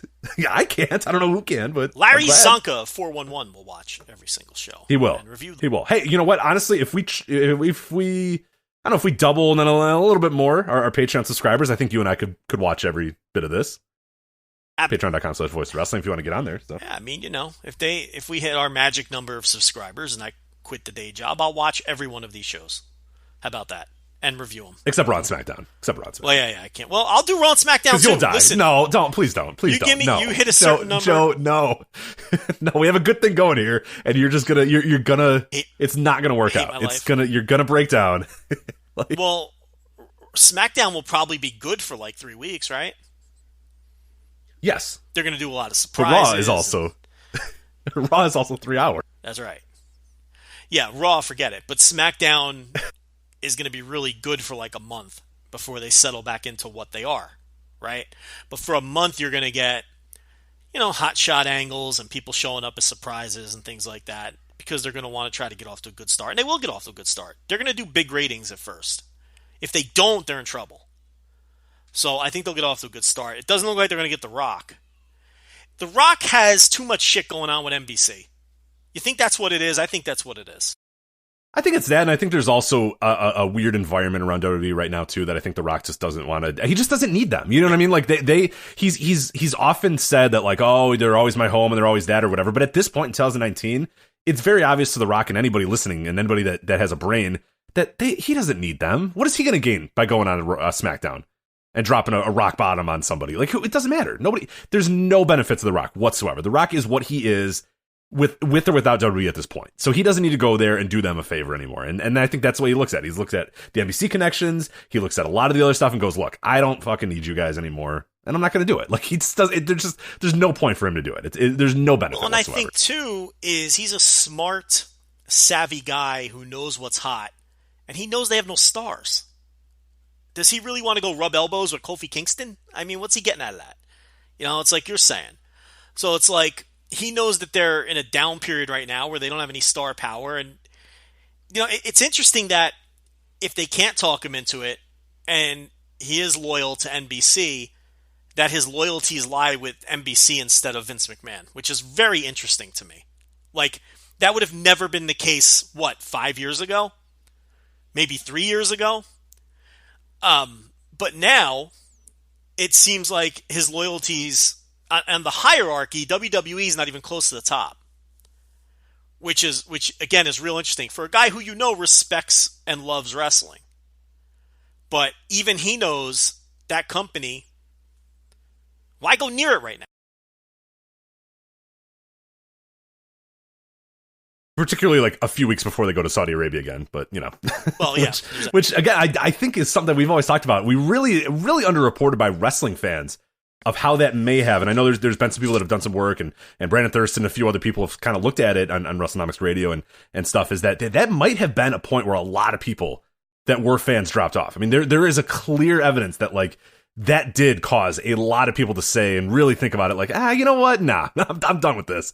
I mean, it is pretty startling because they get that money and it obviously makes all sense in the world for that company to decide to do it because it's the way they, make their quarterly rates or whatever and make their quarterly numbers. But there is a weird sort of, there's an audience there that was greatly turned off by that and did kind of stop watching or get some fatigue around that same time too. And that's, I wonder if that's the thing that The Rock's looking at too, of like, look, do I really want to be associated with this company that's about to go to Saudi Arabia again and do this sort of show and do all this sort of stuff? And God, there's the stuff with the, Linda McMahon being a part of the cabinet. There's there's a lot of stuff there that might almost be a minefield for someone like The Rock, who I think has pretty high aspirations for the next, decade of his career or whatnot. So who the hell knows what's going on there? But with all of that said, would it stun you if his music hits on Friday? No, but I'd be very, very surprised. I think you'll get you'll get your Hogans, your Flairs, your Austins, and those sort of guys, the guys that they've dusted off a bunch of times these last few years. I wouldn't be stunned if The Rock showed up, but I would be surprised at this point if he would. Here's why I'd be surprised. If you know he's coming, you have to advertise him. I mean, how stupid would that be? Well, and that's it too. Like, why would you not say The Rock is going to be here? Fucking watch it, because The Rock's going to, like, there's no benefit to having him pop out of nowhere and show up. I mean, that's stupid. Here's the benefit. That's old. Here's going out of business WCW style is to do that. The only benefit to it is if you value the clips on social media and like, do these like Entertainment Tonight style shows even exist anymore? At 7:00 at night when you come home from work, like getting onto shows like that. I think they do. Yeah, I don't know, but yeah, I'm sure Entertainment Tonight's still hanging around or kicking or whatever. Yeah, I mean, the only benefit would be to get that sort of buzz off of it. Like, whoa, you can't miss Friday Night SmackDown on Fox because you never know who's going to show up. But to me, just announcing him ahead of time and helping to pop the number would be way more important than that. So, but who knows? You know how they overvalue things like fucking social media and touting how many fucking Instagram followers that Mandy Rose has. They get into that shit, and I believe they overvalue it to some extent. So could they be dumb enough to like have The Rock show up as a surprise just for that aspect of it? Potentially, yeah. And there's also the idea, like you said too, where you don't want to miss an episode of SmackDown on Fox because you never know who's going to come out, right, or you never know what's going to happen. Like similar to the Lex Luger thing on the first episode of Nitro. It's like, yeah, or people have said, well, what if somebody like CM Punk shows up on AEW or whatever? Like, yeah, that's obviously something that you value in some way because it's like, oh fuck, like who knows what's going to happen, or God, you got to watch because anything can happen on the next episode of SmackDown on Fox. But for someone like The Rock, someone that's that big, I feel like you want a little bit more of because you're still going to get those, you know what I mean? Like you're still going to get Entertainment Tonight that shows The Rock on there, but then you might get Entertainment Tonight say, oh, The Rock's going to show up on Fox tonight on SmackDown. Like, you know what I mean? Like you want, for something like that, for someone like that, like The Rock, who has that crossover appeal, I think that you want to get that out in the bloodstream beforehand. Because you're going to get, like you said, you're still going to get your Entertainment Tonight and your dopey little shows. They're going to show the clip of him rock bottoming whoever. TMZ. Regardless of if you said he was going to come out or not. You know what I'm saying? Like, if they... But the benefit that you have of saying it before is that maybe they do say, hey, look, on Friday, The Rock's going to return to wrestling. And then they show the clip of him, rock bottoming someone the day later or whatever. So that's where I get the idea that you want a surprise, but I don't think that that's the right move. I wouldn't want to be there. It's not cool. It's not cool to be associated with WWE right now. It's just not a cool vibrant, hip product. The average viewer is 50. It's just not cool. And I think that he understands that. The only thing is we know he loves and respects wrestling, so who knows? Right. But it looks like, and with him having shows and projects on NBC, it's just, it's not looking good for that. But they will have Brock, and he's going to win the title and all that. So, and look, there's another good example. They've announced that. They could have had Brock come out as a surprise live on, next Friday. But no, they want you to know Brock's going to be there because they desperately want to pop this to come out with a huge number. So that's the new TV schedule. You went through every day of the week, right? Oh, that's it. Yeah. So I got Saturday. Nothing on Sundays except for, 4-hour WWE pay-per-views right. And potentially other shit. I mean, that's just weekly. That's just TV. That's every. Because I was going to. That's just TV. Because now we know 205 Live is going to Friday, right? At the back end of SmackDown. Oh my God. Can we talk about that real quick? Go ahead. Quick? That's why we're doing it. Why are they doing this? They don't. Can you imagine telling fans on a Friday night of all nights, hey, thank you for coming to SmackDown. We hope you enjoyed that. All right, stick around for Drew Gulak and Humberto Carrillo. Yeah, I mean, right now it's hard to get people to stay on a SmackDown on like a Tuesday. Who is going to hang around on a Friday night to watch 205 Live? And contrary to that, or with that, who's going to pop up a WWE Network on a Friday night after SmackDown and say, "Oh man, here we go." Yeah, the stars of 205 Live. Here, let's go. Look, I see what you're saying. What a death! I mean, just what are you doing with this? I do see what you're saying, but no one was watching it on Tuesdays. I guess they figure, what the hell is the difference? No one could do. We could keep it alive, and no one will watch it on Fridays. They just don't want to kill the brand for whatever reason. They have all these guys employed. Yeah, and that's. I think it's a matter of they don't know what to do with these people that they have employed who they're not going to release. They're not going to release anybody. And right. it's content, and it's still something that maybe they can sell to overseas as, an hour television show, and it's just more content for their library, and it's something to fill network time. I don't know. I mean, look, it was perilous there for a bit. And I don't think 205 Live is out of the woods, because if they determine that it's just too much of a strain with the 3 live weekly shows and everything else that they do, I could still see it getting the axe. But that'll be on Fridays. And I think I saw right before we slapped record that NXT UK has been moved to Thursdays on the network. Has been moved from Wednesdays to Thursdays. So you'll have interesting NXT on Wednesday on USA, and then I think 24 hours later it gets uploaded to the network, right? I think it's a quick turnaround. It is for now, but that I'm not sure. That I really do think is going to change. I mean, right now I think these first 2 episodes have been up almost immediately, and I think that there's a word that they're going to be almost immediately. But then I've also heard a day delay, so I don't know. We might not even find out until it actually happens. What it's going to be, but it's certainly, yeah. It's going to be a quick timeline, a quick turnaround, one way or another, and that's going to be an interesting development too, if they decide to kind of move that or change that or make it a week later or something like that. Similar maybe even what they do with Monday Night Raw now, where it's like a month later. You know what I mean? Where you get Raw, episodes from Raw, SmackDown, and Main Event are 30 days. Right. So this though I heard was I love that Main Event is 30 days. Like, can you imagine? Yeah, I mean, we talked about it a few weeks ago. The WWE watcher that's just like, imagine watching a month-old Dana Brooke, yeah, Sarah Logan. Well, I mean, that show, they've got television contracts for Main Event all over the world, so they're protecting those contracts by the month delay. There's probably some country out there that only gets Main Event. Right, and I loved it. Because, I mean, fuck, God, if I was in a random country and that's all I got, I mean, it's not bad. I mean, it's all right. You get clips, you get all the heavy hitters. It's better than nothing. So that's why they do that. But look, it's all a matter of they want to protect these networks, and maybe, USA maybe that was part of their negotiation with USA, is like, because they must know that NXT is a big driver for their network, and maybe that was part of negotiation to get it up with the quick 24 to 48 hour turnaround. But also, I don't think they want to, as silly as it sounds, compete with themselves. So you put NXT on Wednesdays, you move NXT UK to Thursdays, and you have 205 Live on Fridays. Mm-hmm. So they each have their own day of the week, and none of their shows are running, quote unquote, against each other, and eating up the other. even though it's all on demand and it's kind of silly, they do have those first run editions of everything on the live feed of the network that really nobody ever watches except for the pay-per-views. You kind of forget it that it's there. But there's always something running live on the network, right? And I'm sure there's some poor sap somewhere who dutifully tunes in when NXT UK is running for the first time on the live stream.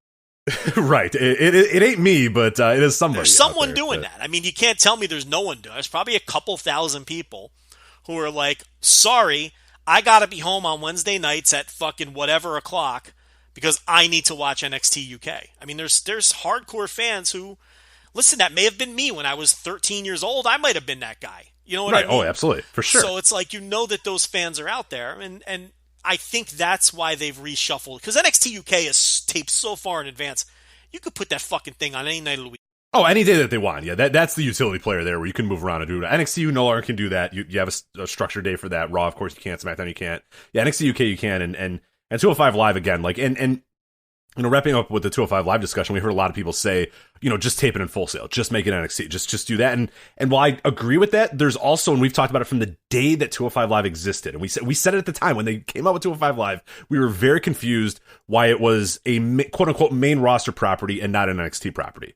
Because I think it always had a better potential being some sort of break off of NXT versus a small kids table on the main roster, and that's always what it was from the beginning, but they don't want to drop that. And I don't know if it's because of the contracts. I don't know what it is exactly, but they can't break that off. So people saying, well, just move it to Full Sail. Yeah, that's all well and good, but then you have to tell all these guys that are quote unquote main roster guys that now they have to go back to Full Sail and wrestle in front of, you know, 200 people at or whatever it is, 200, 400, whatever the hell it is at Full Sail, that you have to go back to doing that. Like there's, and I don't know what the contracts are. We don't know what we know that there's some weirdness there, but they're always sort of this main roster adjacent company, and you can't break that for whatever reason, and they don't want to break that for whatever reason, and that adds to the weirdness of 205 Live, because yeah, it makes all the sense in the world to bring that to NXT, where the crowd's going to love it. The Full Sail crowd would probably love that show a lot and give it a lot of love, and there'd be more energy when you watch 205 Live, but they want it as a quote main roster property, so instead you get, you know, half empty arenas with people muttering and chanting for babies or whatever while guys are out there killing themselves to no reaction, and then they put it on the network and nobody watches it, and that's what you have instead. It's bizarre, but that's kind of the way they chose to have it go. Yeah, I like I said, I still don't think it's out of the woods. Would not stun me at all if they just decide, you know what, why are we doing this? So, I could see that coming a few weeks in, where they're like, all right, look, this is, I mean, think of the production guys. Like, it's not only just the wrestlers, and it's not only just the crowd, but there's your lighting guys. There's just, I mean, those guys are just got to be like, oh my God, are you fucking kidding me, 205 Live? Like, can you imagine on a Friday night, after the week that those guys have had, that you got to sit around till fucking 11 p.m. or whatever, to tape 205 Live? I mean, come on. Are you kidding? Like, that's got to be the worst work environment ever. So, yeah, I see it as something that I don't think, like you said, I don't think they're out of the woods quite yet. I think that there could come a time, a month or two, where they look at it and go, okay, what are we doing here? Why are we even bothering with this? You know, it's not worth it. You know, but they're not going to release those guys, so I don't know what they're going to do. No, so. They can't release it. It's like that, and, you know, how do you justify... Because Alberto Carrillo is going to bring in the new boom period by jumping to AEW. So can't get rid of him. So, you know, Drew Gulak will, you know, it's... Yeah, but it's bizarre, but here we are. You know who's really lost in the shuffle in all this, as you went over that schedule and everything, is Ring of Honor. Who? Yeah, I mean, they don't have, because it's, you know, various Sinclair affiliates or Stadium, which runs the show basically 3 times a day, every day of the week. I don't know if you've ever taken a look at Stadium's schedule, but you know, it's a streaming channel. If people don't know what Stadium is, and you know, Ring of Honor is like, got to be half of their programming at this point.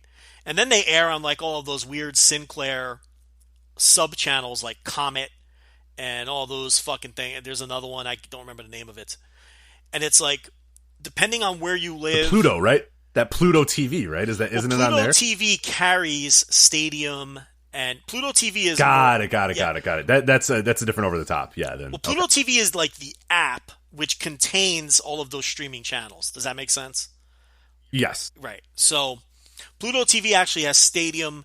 It has the Impact channel, which runs nothing but Impact 24/7. It has the AAA channel, which runs all the old AAA shows around the clock. So, yeah, there's actually a lot of wrestling programming on Pluto TV. If you've got like a Fire Stick or a Roku or something, and you download Pluto TV, you know, you can see all that shit. It's the way a lot of people watch ROH who don't have a Sinclair affiliate in their city. They'll watch it on Stadium. But it's like the RO, and then you have Nesson where it's fucking preempted constantly by Red Sox games and Bruins games and Celtic games.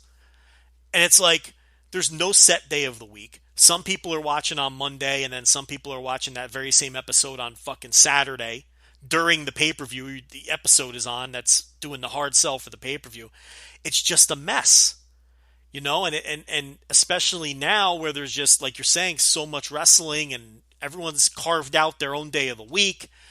And there you have Ring of Honor just floating around, depending where you live, with a show that has less than zero buzz right now.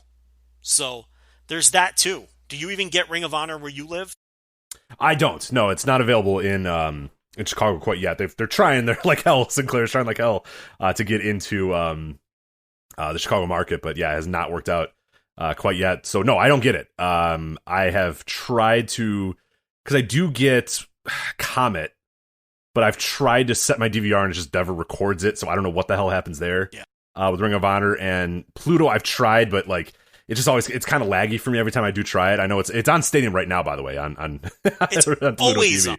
Exactly like you were saying. Yeah, that's pretty good. But yeah, it's so I suppose I could try that a little bit more, try Stadium, but like, again, like I'm already going through a little bit more work than I watch. Yeah. And we talk about this all the time where people say, oh, well, you can watch Impact on Twitch or you could like, look, I just want to fucking have it record on my DVR.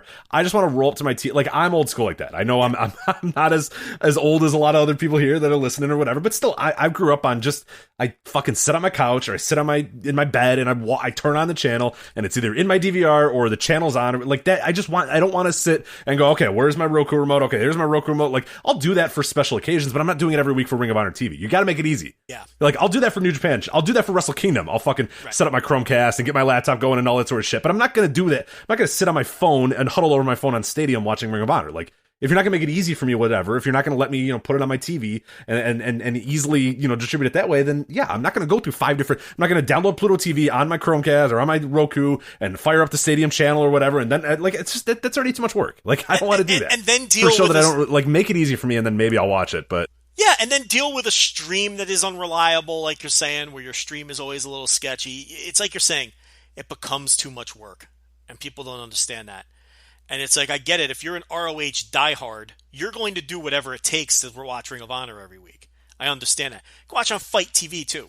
They are Ring of Honor for free. I watched it on Fight TV today. But again, I don't want to go digging around. There's times where I don't want to go digging around for my remote, like you're saying, and, logging in the fight. And, it's just, again, it's just, I'm exhausted just talking about it, even though it's just a matter of pushing some buttons. You just want to turn your TV on and watch. So it is a major problem, I think, for Ring of Honor, the inconsistent time slots. But, it doesn't seem like Sinclair is very motivated to change any of that. No, definitely not these days. So that's the new landscape here. And my question to you was,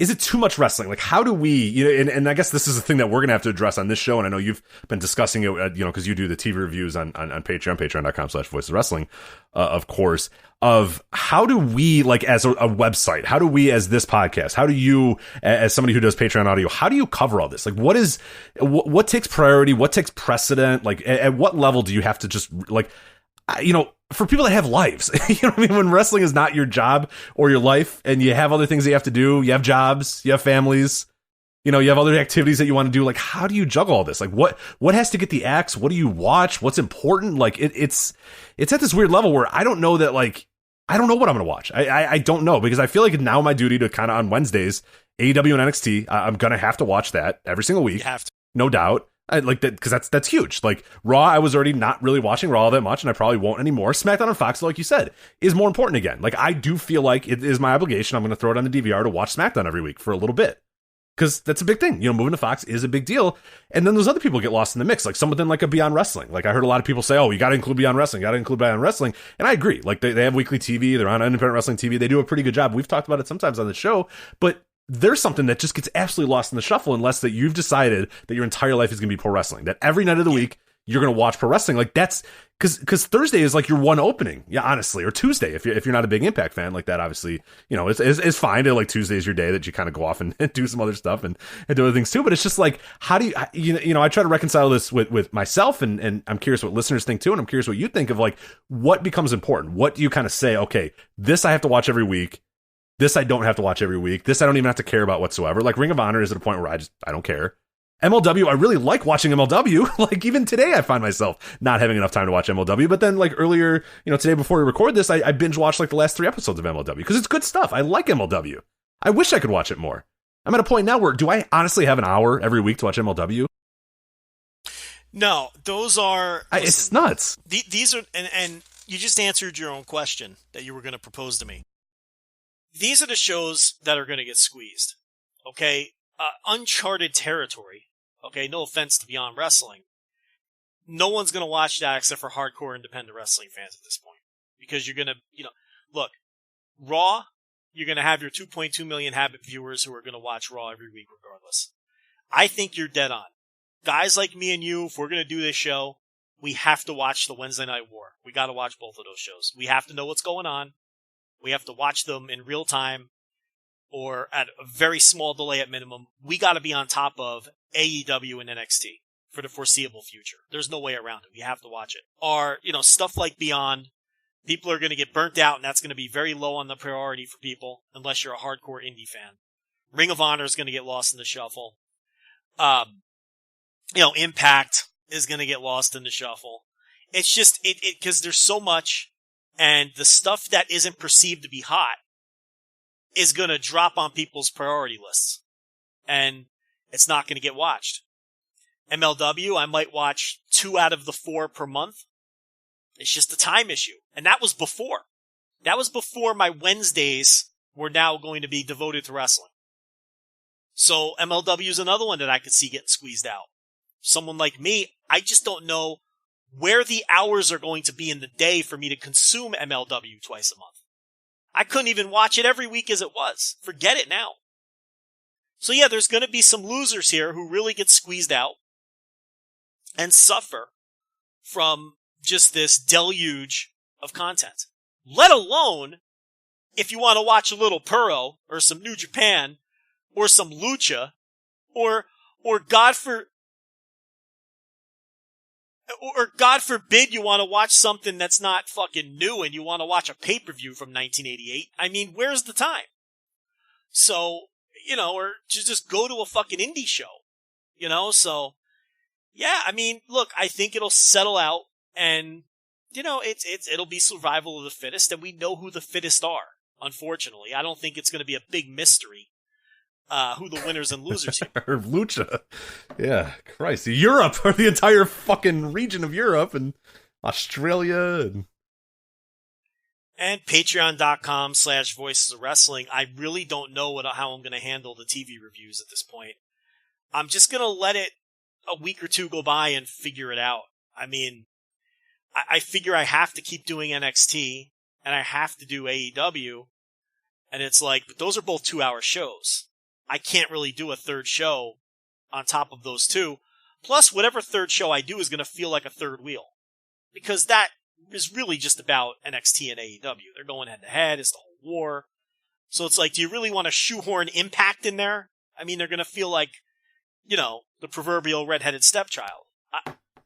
Right, you just talked about these 2 hot shows and these big night, all this sort of stuff, and they're like, all right, Impact. Yeah. Like, Brian Cage came out and got a promo, and it's gonna be an hour and 10 minutes or 2 hour and a half into your show, and then you're like, all right, let's do Impact here. Like, it's always gonna feel like a chore. Like a gun was at your, you know, the back of to review. And Impact. that would so be 6 hours of wrestling to review on a 1-hour show.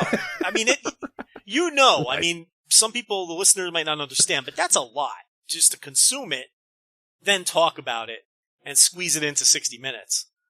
But I don't know how I'm going to look. It makes sense. Those shows are on Wednesday, so it would make sense just to review them on Thursday as I'm doing now. I don't know what I'm going to do about 205 Live and NXT UK. I think with NXT UK moving to Thursday and 205 Live on Friday, I could go back to doing the Monday TV reviews again as well and do those 2 shows. But do I really want to do a show that's just 205 Live and NXT UK? I mean, that doesn't sound too appealing.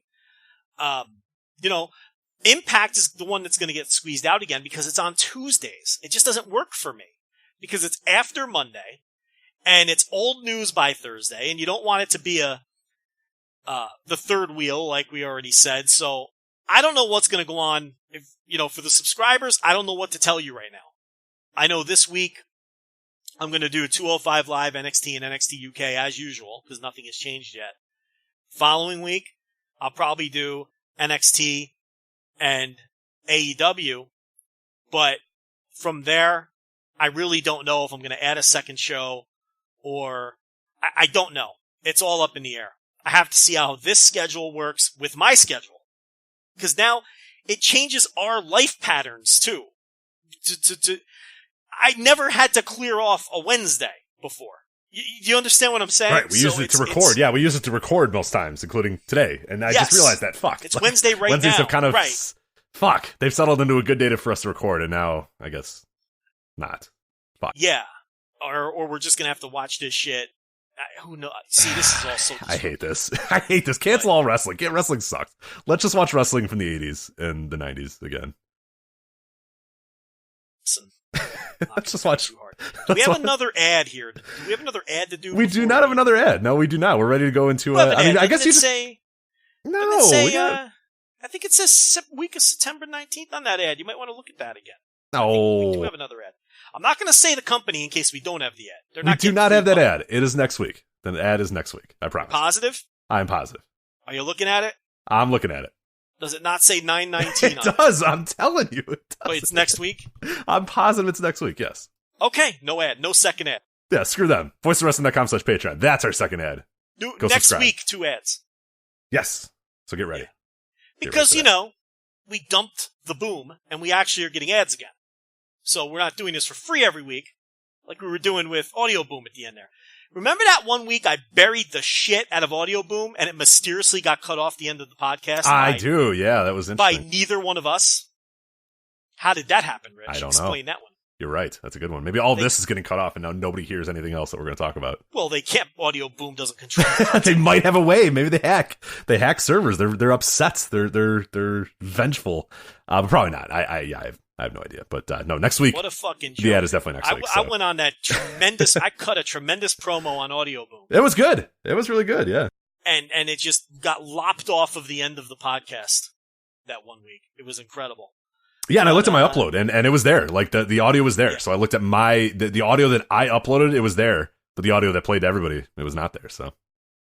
You happy with the red circle, Rich? Are you happy with the red so far, circle? Yeah. So far I am. Yeah, good stuff. Ask me if I'm happy with it. Joe Lanza, are you happy with Red Circle so far? Our new podcast. I'll let you know after the first pay cycle. When that check clears. Yeah. Can I give you the answer then that I'm happy with Red Circle? So far, so good. But absolutely can, yes. An invoice hasn't cleared yet, so I'll let you know at that point in time whether I'm thrilled with the Red Circle. I like that they're actually selling some ads, though. That is good. And one thing I think that's interesting, and I guess it's a good time to bring it up now in the middle of the show before we kind of get to New Japan and all that other stuff, is one of the cool things that Red Circle has is that you can give donations to every show that's on this podcast network. So if you really are a big fan of Wrestling Omakase, you're a big fan of the 5-Star Match Game, you're a big fan of Super J-Cast, Everything Elite, the Rest Roundtable, Two Sarahs, all this, you're a fan of any of those shows, Shake Them Ropes, any of those shows that we have on our network, the upcoming Wednesday Night War show, if you're a fan of any of those, you can go there and sponsor that show. So all that means is like you give them a one-time donation. You can do a recurring donation, I believe. I don't know if they've launched that exactly yet. I know they said they're going to maybe work on that in a bit, but like you can give a donation to the show. And I think that's a really cool thing that they have there is that there are some shows that don't get ads because they can only sell so many ads for so many shows or whatever. But there's a way for you to still support your favorite podcast on this network. And you can do it to us too if you really want. I mean, we're good. You can go to Patreon. I'd rather you go to patreon.com/Voices of Wrestling to support us. But some of those other shows that obviously do not have Patreons and don't maybe have ads, or even if they do have ads, if you like that podcast, if you're a huge fan of them, you can sponsor that show. And it doesn't matter. You can give them 15 cents, you can give them $1, you can give them $2, you can give them $200. It does not matter. Whatever you want to do, just show your support that way. I think is a really cool thing that Red Circle has. Is a way for all these shows on our network to get their get some value out of them, which I do think, because there's tremendous work up and down this podcast. It's not just us. And we on the show, I don't know if we do enough to kind of promote the other podcasts on this network, but they all do tremendous jobs. So go on to there, go on to Red Circle. You can click links, find the shows and all that sort of stuff and sponsor them and donate to them. And I think it's a great way to show your support for your favorite shows.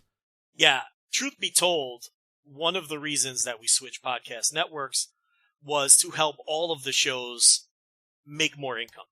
And it wasn't just us. Yeah, we were upset with the ads that were being brought in for this show, but already with Red Circle, they've sold ads for shows that never had ads on Audioboom, which is great because these shows get to make a little more money. And also that donation button that Rich is talking about, which was not an option on Audioboom. So now for all of these other shows, if you're a big fan of those shows and they don't have Patreon, like we don't push it for our show because like Rich said, we have the Patreon. We want you to subscribe. Yeah, go there. Go there. If you like us and you want to subscribe and you want to show your support, go there. That's the better way to do it. Don't just give us money. Give us money and get something in return. We've got the Patreon where we give the bonus content. So don't just, look, if someone wants to hand us money, go ahead. But what I'm saying is it's smarter for you to just subscribe to the Patreon because you're going to get some bonus content too. But these other shows don't have that. They're totally reliant on the ads. And it's good that some of them are earning ad dollars now that they weren't before, but some of them are still trying to get there. But there's that extra option of the donation button. So if you're a regular listener of whatever the fuck, two Sarahs, let's say. Yeah, Music of the Mat. Music of the Mat. WrestleNomics. Open the Voice Gate. All those good ones. All of them, okay? And you're like, I've been listening to them for years and, give them a little taste. Give them a little taste. You got a few bucks to spare. Now you can hit that donation button. And, give them a one time. And we've seen some trickle in. Some of the shows are doing very well with the donations. And, they're going to get 100% of that money. Rich and I aren't going to keep any of that shit. We're just going to, it's their money. I already spent Well, listen, if Rich... I'm just joking. I'm kidding. Rich skipping off to Iceland twice a year. Maybe he is keeping it. I don't know. But I can tell you, I've got the password. I see what's going on. I'm keeping my eye on Rich. Don't worry about that. Okay, I'll keep my eye on Rich. But seriously, though.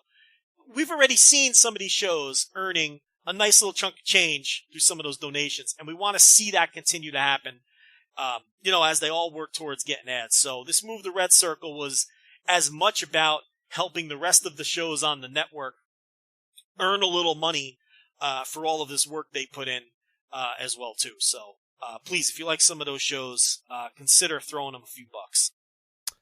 Absolutely. All right, let's get to the other topics that we have today. We have New Japan, a lot of shit going on in New Japan. We're going to talk about the Destruction in Kobe show. We're going to review that. You have the Fighting Spirit Unleashed cards coming up this weekend, and those, my God, I cannot wait to talk about some of these cards. Some really, really fun matches on here. We got King of Pro Wrestling coming up. We might maybe shelf that for another day because there's just so much going on here. We do have excursion destinations as well for Ren Narita and Shota Umino. But let's start out with the Destruction in Kobe review. Happened last weekend. Kind of cap to the Destruction Tour, Destruction Tour. Like, I don't know the best way to kind of put it. I'm kind of making a weird thing with my hand because it was like there was some stuff that I really liked about Destruction. There was some stuff that I didn't really like. I thought this was far and away of the big three shows between Bippu and Kagoshima. I thought that Kobe was the better of the three. It wasn't a great show. It wasn't a tremendous show. It's not a show that I think you need to drop everything and watch right away if you didn't watch. But I think there's some stuff on the show that was worth watching and some good angles and some stuff that really progressed forward. So, Joe, your overall thoughts on Destruction in Kobe before we kind of go match by match here? It was an eventful show, which was newsworthy. It wasn't a traditional big-time New Japan show where you've got 6 4-star matches or anything like that. But it was the most newsworthy of the 3 Destruction shows. My favorite match of the tour is still Birds of Prey versus ELP and Taiji Ishimori. Yes, I would agree. But I thought the Hiroki Goto Shingo match was very close to that match in quality. Jay White, Tetsuya Naito didn't do much for me at all. I know that I think that you liked it more than I did just based on some of the tweets I saw you send out. So you might have to carry the ball when we get to that bout. But, the Young Lions stuff was tremendous. We got the big angle with Jushin Liger, which I think surprised a lot of people. I don't think anyone saw that coming. So it was an eventful, newsworthy show. But if it was a show that you haven't seen, I think you can easily get away with checking in for the Liger angle for sure. I would watch Carl Fredericks versus Shota Umino. I would recommend watching that match. Yes, absolutely. And I would recommend Goto and Shingo because it was a cool match. I don't know. I think you can get away with not watching the main event. I was very, I don't know. The noises you made earlier, I'm making those noises for the main event. It didn't do a ton for me. Why don't we just start there? Let's do that. Let's start with the main event. So I think I liked it maybe a little bit more than you did. I went 3.5 with this match because. And the thing that I said, and a lot of people got upset for 3.5 because we've had some people. I think Joel from Super JCast went full 5 on this. Wow. I've seen a lot of stuff. Yeah, I don't. That's a bridge too far for me. But hey, if it clicks with you and it does that, that's fine. That is what it is. But I think you and I are both going to be maybe the low-ish men on this because I've seen a lot of the people that really, really liked it a lot. And what I'll say about this, and it's kind of what I've said about a lot of Jay White matches, and it's what I said about a lot of Naito matches this year as well, is that it's one of these matches that I enjoyed it and I thought it was very good, but not in the spectacular jump off my couch, oh my god, that's awesome, like, oh my god, what a great match, or oh my, I cannot wait to talk about this match, I can't wait to have other people watch this match and hear the reactions to it. Like, there's a weird thing with Jay White main events in a lot of ways, is that like I appreciate all that goes into them. I think that they're very good pro wrestling matches. I think he is a tremendous pro wrestler. The same goes for Naito as well. But a lot of the times when especially when these guys are in the ring together, or a lot of times when these guys have been, in big time matches this year, it hasn't felt, I haven't gotten that rush that I've gotten from other stuff. Like Hiroki Goto and Shingo was one of those matches, we'll talk about it in a bit, where I was like, fuck yeah, that match fucking rocked. You know what I mean? Like, that's where it was when it was done. I was like, hell yeah, that match is awesome. I cannot wait to hear what people have to say about it. When Jay White and Naito was over, I just kind of said, okay, that was a very good professional wrestling match. I love Jay White's character. I thought he was great in this match. I thought Naito was good in this match. But ultimately, some of the parts weren't spectacular. They weren't great. It's one of those that you can enjoy, but you're kind of like, when it's over, it's like, all right, whatever, it's over. And like you said, I don't know that I would tell somebody, hey, if you haven't watched the show, you absolutely have to watch Jay White and Tetsuya Naito. I don't know that I feel that way. I would say that it's worth it to watch it because it progresses story. But I think you could get away with just watching the ending and Jay White's promo at the end. I think you can get away just reading the results in a lot of ways. It's not one of those matches that I think anyone's going to remember at the end of the year. At least in my mind, I don't think many people will remember it at the end of the year. It just didn't hit me on that level. For a 30-minute match, it just didn't hit me on that level. But I can still say that it's a good and that I enjoyed it. But it's that weird thing where you just can't. It's not that same enjoyment that I get from matches that I think are truly spectacular. So it was good. Very good in some ways, but not great. I thought it was a well-worked match, and I enjoyed Jay White's work in the match, and Naito was Naito, and it was fine.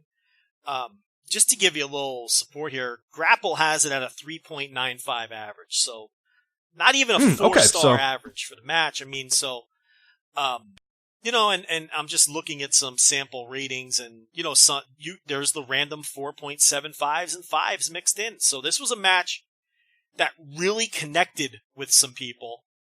And then some other people were like, that was a 3-star match. And that's kind of where I'm at with it. Where it was a perfectly acceptable bout. It wasn't what I have a higher bar for my New Japan main events that I don't believe that this match cleared. Sure. But I don't think it was a bad match. But yeah, it's a match that I have no interest in ever re-examining or watching again or thinking about again. But I think part of it for me too was I really wasn't into the build for this match. They were in a lot of tags against each other on the tour, and they didn't really do anything for me. The tags didn't grab my attention or heat this match up to where I didn't come into this match thinking I really need to see this match. I gotta be honest with you. When it came time for me to watch this show, I was pumped up for Goto and Shingo. And the main event was almost an afterthought for me. So that's going to affect how I feel about the match. If it doesn't blow me away at that point, then that's going to affect how I feel. If I'm not excited to watch it, and then it doesn't blow me away, I'm going to come out of it thinking it was just an okay match. So, I don't know. Didn't do much for me. As far as the title change goes, I think we both kind of expected it, right? Isn't that what we said last week? Yeah, I did. I think you thought that it maybe is a much more odd path for Naito to Wrestle Kingdom if he loses the title, whereas I thought Well, listen, we're going to ignore that and just say that we predicted. Okay, that's fine. Yeah, so, you and I both predicted that Jay White was going to, of course, win that match and win the IC title. That Naito will now moonwalk his way into Wrestle Kingdom. But no, I think, it definitely, it sets up a little bit more for me. And I think one thing that I really liked about the match, I really liked the finish.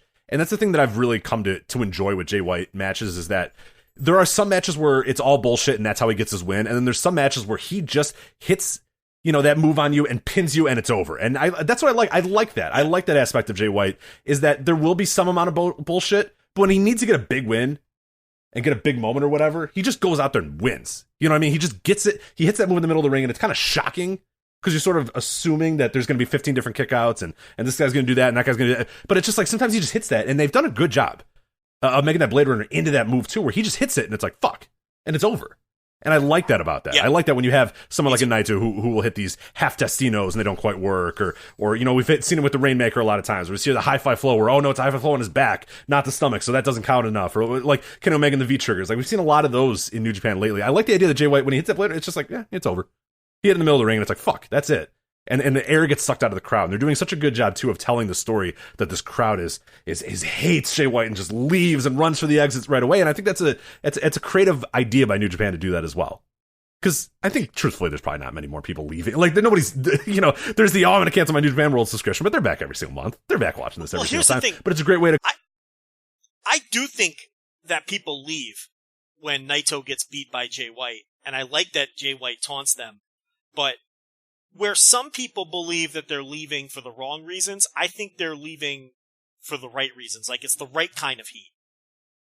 I think they're mad that their hero is losing from a pro wrestling sense, not from a, this booker is ruining my life sense. Do you understand what I'm saying? Because we see no evidence that has affected business in any way whatsoever, and people have been saying that people have stormed out of Naito matches for the last 3 years. I'm kind of tired of hearing that, because if you keep coming back, it's the right kind of heat. Exactly, right. They hate this guy, but they hate him in the sense that they want him to get his ass kicked. Which is a good type of heat, which is pro wrestling at its core, is that the heels are bad and you don't want them to win and you hate them. Right, and you hate the guy so much you don't want to listen to his post-match speech. Which is a good thing. Like, that's a good thing. And that's the way they played it up, too. Like, New Japan, if it was truly a bad thing that they were worried about, they wouldn't have Kevin Kelly go, oh, look at the crowd. They're getting up and leaving immediately. They can't even stand this guy or whatever. Like, they're playing it up because it's cool. It's good heat. The idea that this asshole gets in the ring after he wins and makes fun of LIJ by announcing every member of the Bullet Club, Mr. Juicy. Like, you know what I mean? Like, that stuff's awesome. Like, it's great. That's heel heat. That's what it is. People are so not used to it. I love that he threw in Mr. Juicy. I love that. And you know that Mr. Juicy, like, fist pumping at the outside, like, yeah, I'm in the Bullet Club. Like, yeah. He needs to shout out Jarrett and Scott D'Amore one of these days, too, but I don't think that's going to happen. But I don't think Jeff Jarrett is ever getting shouted out on a New Japan show. I don't think so either, but it's cool stuff. It's so that's the thing that, like, I love that about Jay White, but sometimes sometimes the bulk of his matches just don't click with me, especially these 30-minute epics that he has. Like, the Okada match from earlier this year that was just like 15 minutes in and out, great. Good stuff. The stuff he had with Juice Robinson, which is just like 15, 20 minutes, good. I'm struggle with the 30-minute stuff with him. And I do it with Naito, too. Naito is not a guy who always clicks with me in these big-time matches as well, because sometimes I feel a little that they get dull at a certain point, that they get a little boring at a certain point, and that's nothing against them. 30-minute matches are tough to do. Some guys are great at them, some guys excel at them, and other guys don't. Like, that's nothing against them. I think these wrestlers, they're both very, very good wrestlers. I would just like to see them maybe condense it down a little bit, because it feels at times like they're just adding 10 minutes to the match because it's the main event, and I think they'd be both served maybe, you know, cutting to the chase a little bit quicker. But it is what it is. Regardless, I like the White character. I think what they're doing with him is tremendous, and he's got to be in the mix at Wrestle Kingdom now. It's got to be him. It's got to be Naito. It's got to be Ibushi, and it's got to be Okada. Those are the guys that they kept saying. At the end of the night, Kevin Kelly was... The Zack Sabre Jr., I don't know what the hell. I guess Zack Sabre Jr. is just kind of saying it to save face, but I don't think he's involved in this. I think those are your four guys. Your White obviously puts himself in there, winning this title. Ibushi's got to be in there because he's got the briefcase. Okada, of course. And I feel like Naito probably has to find his way in there, too. I mean, they're going to have to be a little creative about that. Has he earned it, really? I don't know right now if he's earned it, but they're going to have to find a way to get there. But I'm more excited for what's to come at Wrestle Kingdom now after this match than I was before. Are you the same, or are you kind of still on the fence about it? I don't know. I have to see how they put it all together. What about the idea of, like, a 2-day 8-man tournament? Why are we all convinced it's going to be 4 people? You're right. I mean, it's not... I guess the problem is there's a lot of moving parts there, but... Is there? You only need 4 more. But do 8 more people deserve it, though? Zach basically inserted himself. Yeah, but someone brought this up, and I forget who it was, and I feel bad that I can't credit them. You have Kenta. Yeah. He's a champion. Yeah, I think what I was going to say, the one thing that somebody brought up about Zach, and I thought it was a very, very good point, is that Zach should want to be involved in this mix. Everybody should want to be involved in this mix, but maybe he's not going to be involved in that mix. You know what I mean? Like, yeah. In WWE, a guy would say, I want to be in the match at Survivor Series or whatever, and then he's just in the match at Survivor Series. Right. because he said it. Or they do the promo where people come out and you know, they'll talk about how they're going to be in the world title match, and then they're just all in the world title match because it happens to be a TLC match or whatever. Like, there's all that sort of stuff. Whereas I kind of like the idea, and I forget, again, I'm sorry, I forget who said this, but the idea that Zack Sabre Jr. would say, well, yeah, I want to be involved in that. Of course I want to be involved in that. But he might not be involved in it. You know, he could say, like, because you and I were saying, well, why the hell did he say he was going to be involved in it if he wasn't? And it might just be as simple as, like, everybody on that roster should want to be involved in this. You know, everybody that's worth their merit, like Yoshihashi should say the same thing. He's a fucking dork. He shouldn't be involved in it, but like you should, every roster member should want to be involved in that. But maybe everybody shouldn't be involved in that. I think when you go to 8 men, you take the specialness out of it a little bit. Because yeah, you can have your Evil, you can have your Sonatas, you can have your Zack Sabre Jr.'s, your Kentas, your Ibushis, your Okadas. Yeah, but there's like too many. Like I like the fact that there's a main event rung. And they're extending that rung a little bit to let the Intercontinental title in there.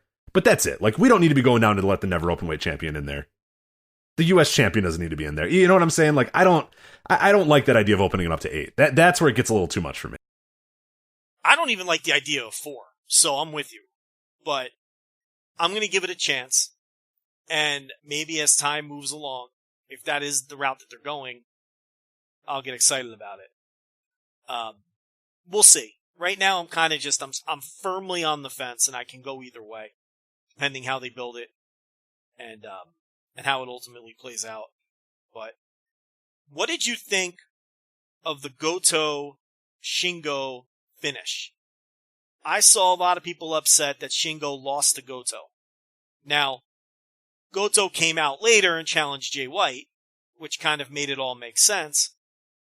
But even from that perspective, you could have had Shingo win and challenge Jay White, seeing as though Shingo is Naito's boy. And that would have made sense too. So what did you think of Goto beating Shingo? Because I have strong feelings on this. I want to know what you think about it. Yeah, for me, I had no issue with it whatsoever, and I could see a lot of people, and unfortunately, I might have contributed a little bit to that. When I joke about, you know, Goto being a dork or whatever, and a geek or whatever, it's just like in the sense that, like, you know, when he challenges for the world title, he loses, or he wears the G is for Goto thing in September of 2019 after he's already not won the G1 or whatever. There's just like little stuff like that Goto does, you know, getting his ass kicked by Okada and then joining Chaos or whatever. There's that, but at the end of the day, like, if you don't understand where Goto fits in the New Japan hierarchy and you don't understand what his role is, then you're just lost. Like, the idea that, like, losing to Hiroki Goto is some bad, terrible thing of, oh my god, what have they done with Shingo? Like, no, that's ridiculous. Like, Goto is a guy that they've proven that they can go with in a main event role in some cases, or you know, have some spot shows where he's in the main event or in the big picture. They've done it with that before. They've had him win G1s before. They've done stuff like that. They see him as an upper mid-carder, and Shingo Takagi is maybe a rung below that. I won't say he's a mid-carder, but he's something below that. We saw in the G1, like, he got, what is 8 points or whatever. That's fine. That's a good run for Shingo Takagi, moving up from the juniors, going to heavyweights and getting 8 points in the G1. That's really good. A lot of guys don't get that. A lot of guys have to eat shit for a few years before they get there. But Shingo's not at that level yet. He's not up to that upper echelon yet either. And there's also the idea, too, that, you know, he went to the G1 and he beat Goto. He beat Goto on that final night. And that was an important role for Shingo to get his numbers up, and for Goto to kind of now have this rematch that he goes against Shingo, and he beats Shingo this time. And then he goes to challenge him. So there's a way, I mean, like you said, you could have had Shingo win the match at the G1, you could have Shingo win here, and then you could have Shingo challenge for Jay White. But that's just not how they do that with these guys. The pushes don't happen that quick, even with a guy like Shingo. I might disagree with that. I might have been perfectly fine with Shingo going through there, but to think that losing to Goto is some, like, black mark or some, oh my god, what have they done with Shingo lately? Like, that's just not understanding where Goto is in the hierarchy, and maybe listening a little too much to the Goto is a geek and the Goto's a loser and all that sort of stuff. That's a joke, that thing. You're doing but he's actually, in actuality, an upper mid. Yeah, exactly. Like, I find it funny that the way they kind of treat him sometimes. But at the end of the day, Hiroki Goto's a big goddamn deal in that company. He's one of their he's not one of their top stars, but he's the next rung up. He's one of those top guys in that next rung. He's a guy that can always go for a title shot, win a G1, do it, whatever. Yeah, go ahead. He's Scott Hall. He's a guy who, Scott Hall never held a world title. But from 1993 onward, or was it when did he become Razor Ramon? 93? 93. No, it's 93. Yeah, so from about 93 until he retired across 2 different companies, Scott Hall was an upper mid-carder who could be a credible main eventer at any time, even though he was never a world champion. And that's what Goto is. And I know, you know, you're just doing shtick. I understand that. But it's like, he's clearly ahead of Shingo in the pecking order right now. As well he should be. Shingo's got plenty of time. He was a junior 10 minutes ago. Shingo will be fine. Don't worry about Shingo. They clearly like Shingo. I don't have any concerns about where his push is going. But this is New Japan. And you have to understand, if you've been following the company for any length of time, they will slow play these guys. Okay, so if you're a big Shingo fan, if you're not prepared to wait for a real sustained push from him, you're just setting yourself up for frustration. It's every year or two, every couple of years, they'll give a rocket pack to someone, but for everybody else, it's a slow burn before they get where they want to get with the guy. And that's where Shingo is right now. He's going to lose to a guy like Goto at this point. Especially if they're setting up Goto for a main event against Jay. It's going to be a main event match. Hiroki Goto versus Jay White is going to headline some show this fall. So, I didn't have a problem with the finish either. And I thought it was the best match on the show. We don't have to do all these tags, I guess, right? I don't think so. Yeah, there's some we could talk about. I really did enjoy the LIJ Chaos one, the third from the top. I thought there was some real good energy in that one. It was Okada, Robbie Eagles, and Kota Ibushi versus Bushi Evil and Sonata. I thought the interactions with Sonata and Okada were really good. The interactions with Evil and Ibushi, particularly after the match too, where they're just slapping each other and getting you ready for their eventual match coming up at King of Pro Wrestling. That was really cool. And then anything with Robbie Eagles right now, I'm all in on. Robbie Eagles might be my favorite wrestler in New Japan right now. I just love everything that guy's doing and the momentum that they've done with him and just the build with him has been good. He took the fall here, but of course he was going to take the fall here when you're on a team with Okada and Ibushi. But I thought he really showed himself to be in that mix. Like when you're talking about like the guys like Evil, Sonata, Okada, and Ibushi, and then Robbie Eagles is right there neck and neck with them. I mean, that's a tremendous thing for him. So I really, really like that tag match. I thought that had really good energy as well. But yeah, some of the other stuff, I mean, most of the other ones we don't really have to talk about, to be honest. Like, I'm glad that Eagles is doing well because I really hyped him up before his first tour. And a lot of people who had never seen him before were like, he was all right. He was a guy. But I had faith because I had seen him wrestle so many times, watching the Australian indies and whatnot. And I knew eventually if he got opportunities, he was going to blow people away. And it looks like Robbie Eagles has finally won over most people in New Japan.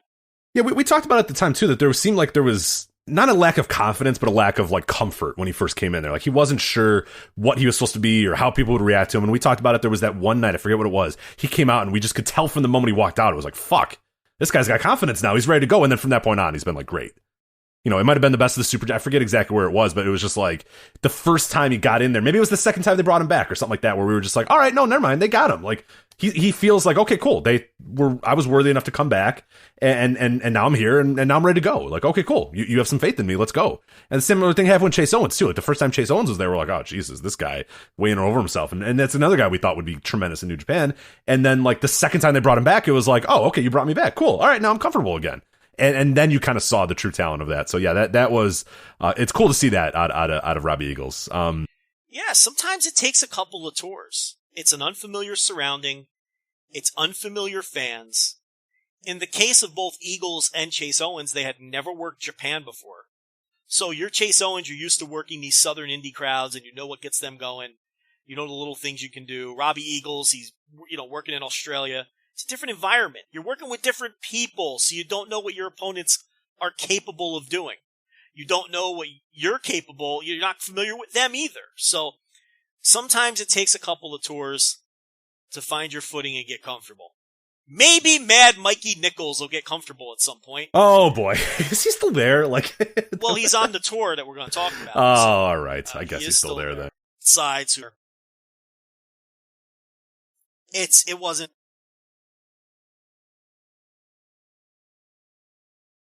Yeah, I couldn't tell you a thing that happened in this match. I don't remember anything. Except for Sho got beat up afterwards, or Yo got beat up afterwards for pinning Tonga, I think. Here. Yeah, they're putting more heat on that match, because they're going to have a title match in the U.S. this weekend.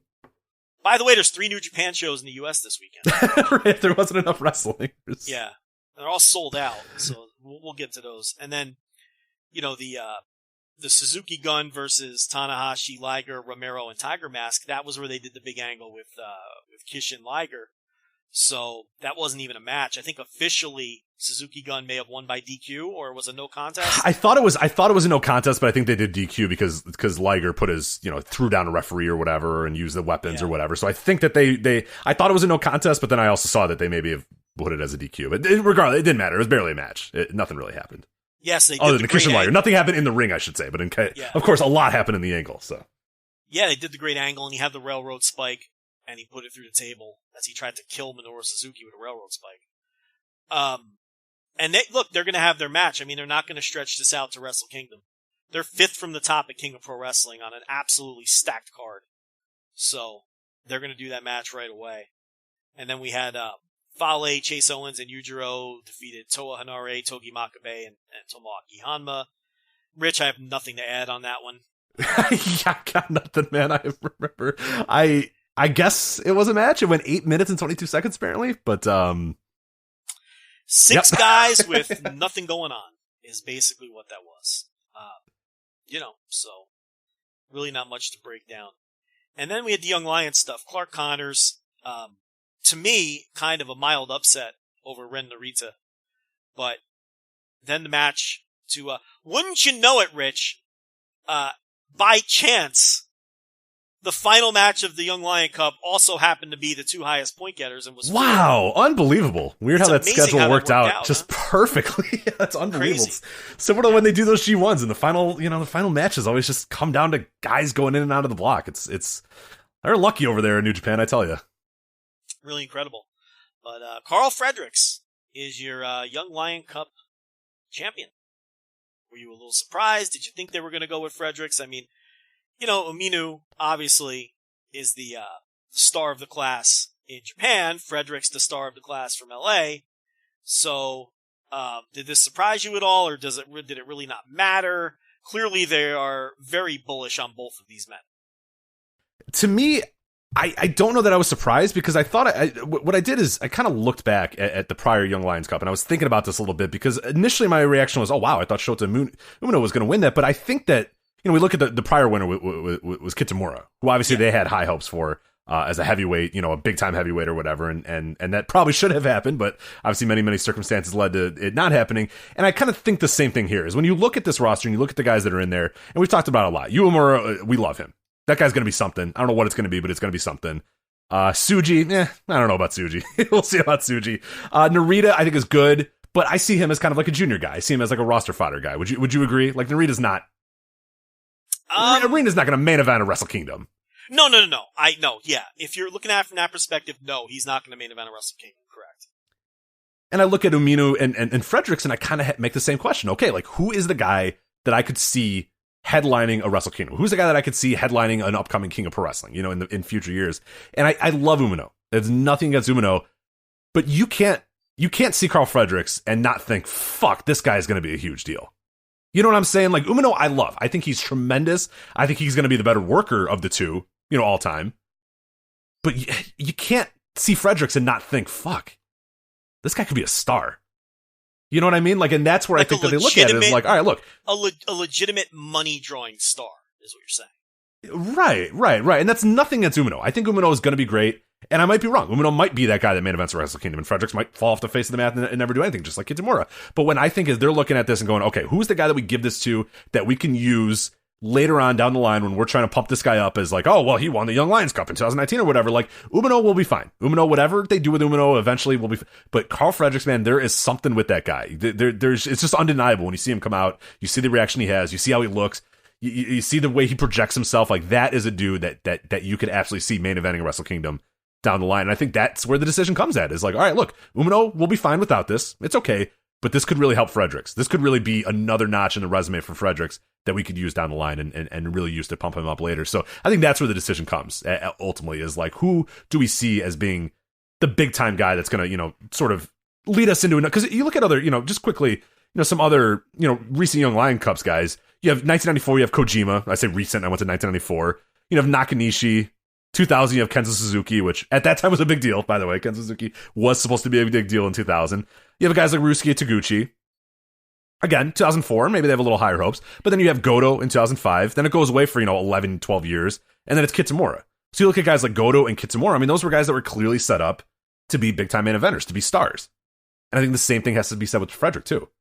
That they think that Fredericks is that guy, that he could be a star. So I'd have no issue with it.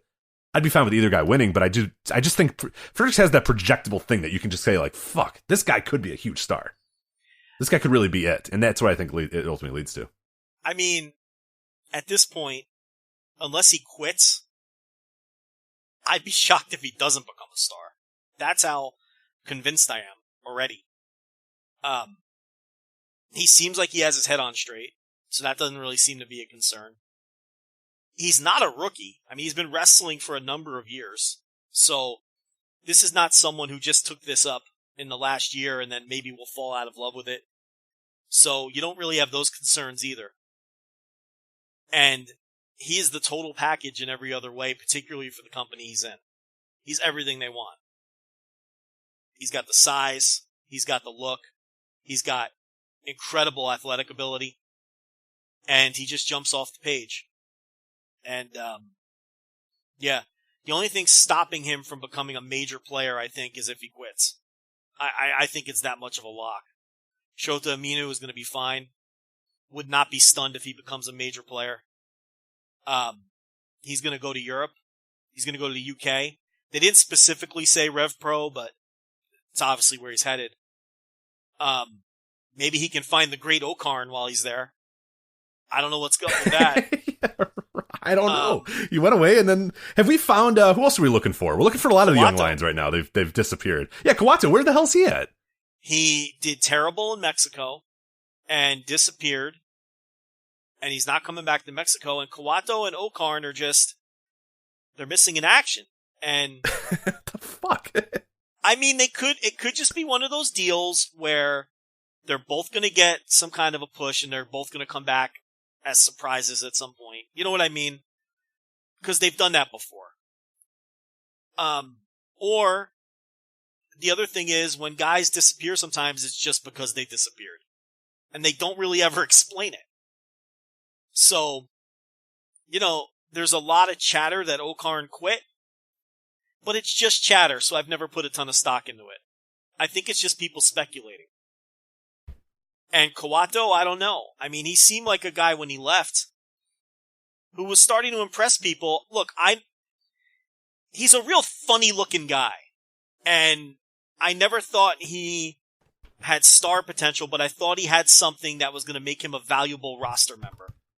Right, he had that Hanma charisma where people knew he was going to lose, but really wanted to watch him lose, and not in the sense they wanted him to win, but then when he lost, they were not disappointed either. It was oh darn, well we'll get him next time. That sort of that guy could have lost for 5 straight years, and people would still love him every single time he came out.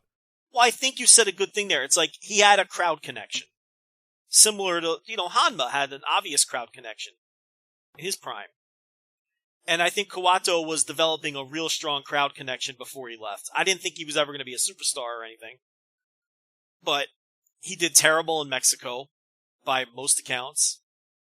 And again, now, who knows what's going on? He's just both of them. No, we haven't heard anything about either one of them. And if those two guys don't work out or just disappear, what a lost class when you throw in Kitamura. You know what I mean? And then there was one other guy, I think, from that class who retired. Who was injured? Well, I'm looking right now. I'm looking at the 2017 Young Lions Cup, and my God, what a Kanamitsu. Yeah. So there was Yagi is the one I think you're. Are you thinking of Yagi? Yeah. Oh, you're thinking of Kanamitsu. Oh yeah, Kanemoto. Yeah. He ran away, or I forget what the hell happened with him. He was injured as well. But yeah, the 2017 Young Lions Cup. Oh, that's right. Yeah, the neck injury, and then I think they said he was going to come back, and then he just I don't. Oh, he came back, right? He did wrestle once. He wrestled a match, again, I think. But he just the neck injury. He just got hurt. I mean, that happens. And then, there's the Yagi. I don't know what's up with that. And yeah, so this 2017, real quickly, this 2017 Young Lions Cup. All right, so, and I remember at the time we were like, holy fuck, man, what a roster of guys, because they all felt like they had some. So you have Kitamura who wins.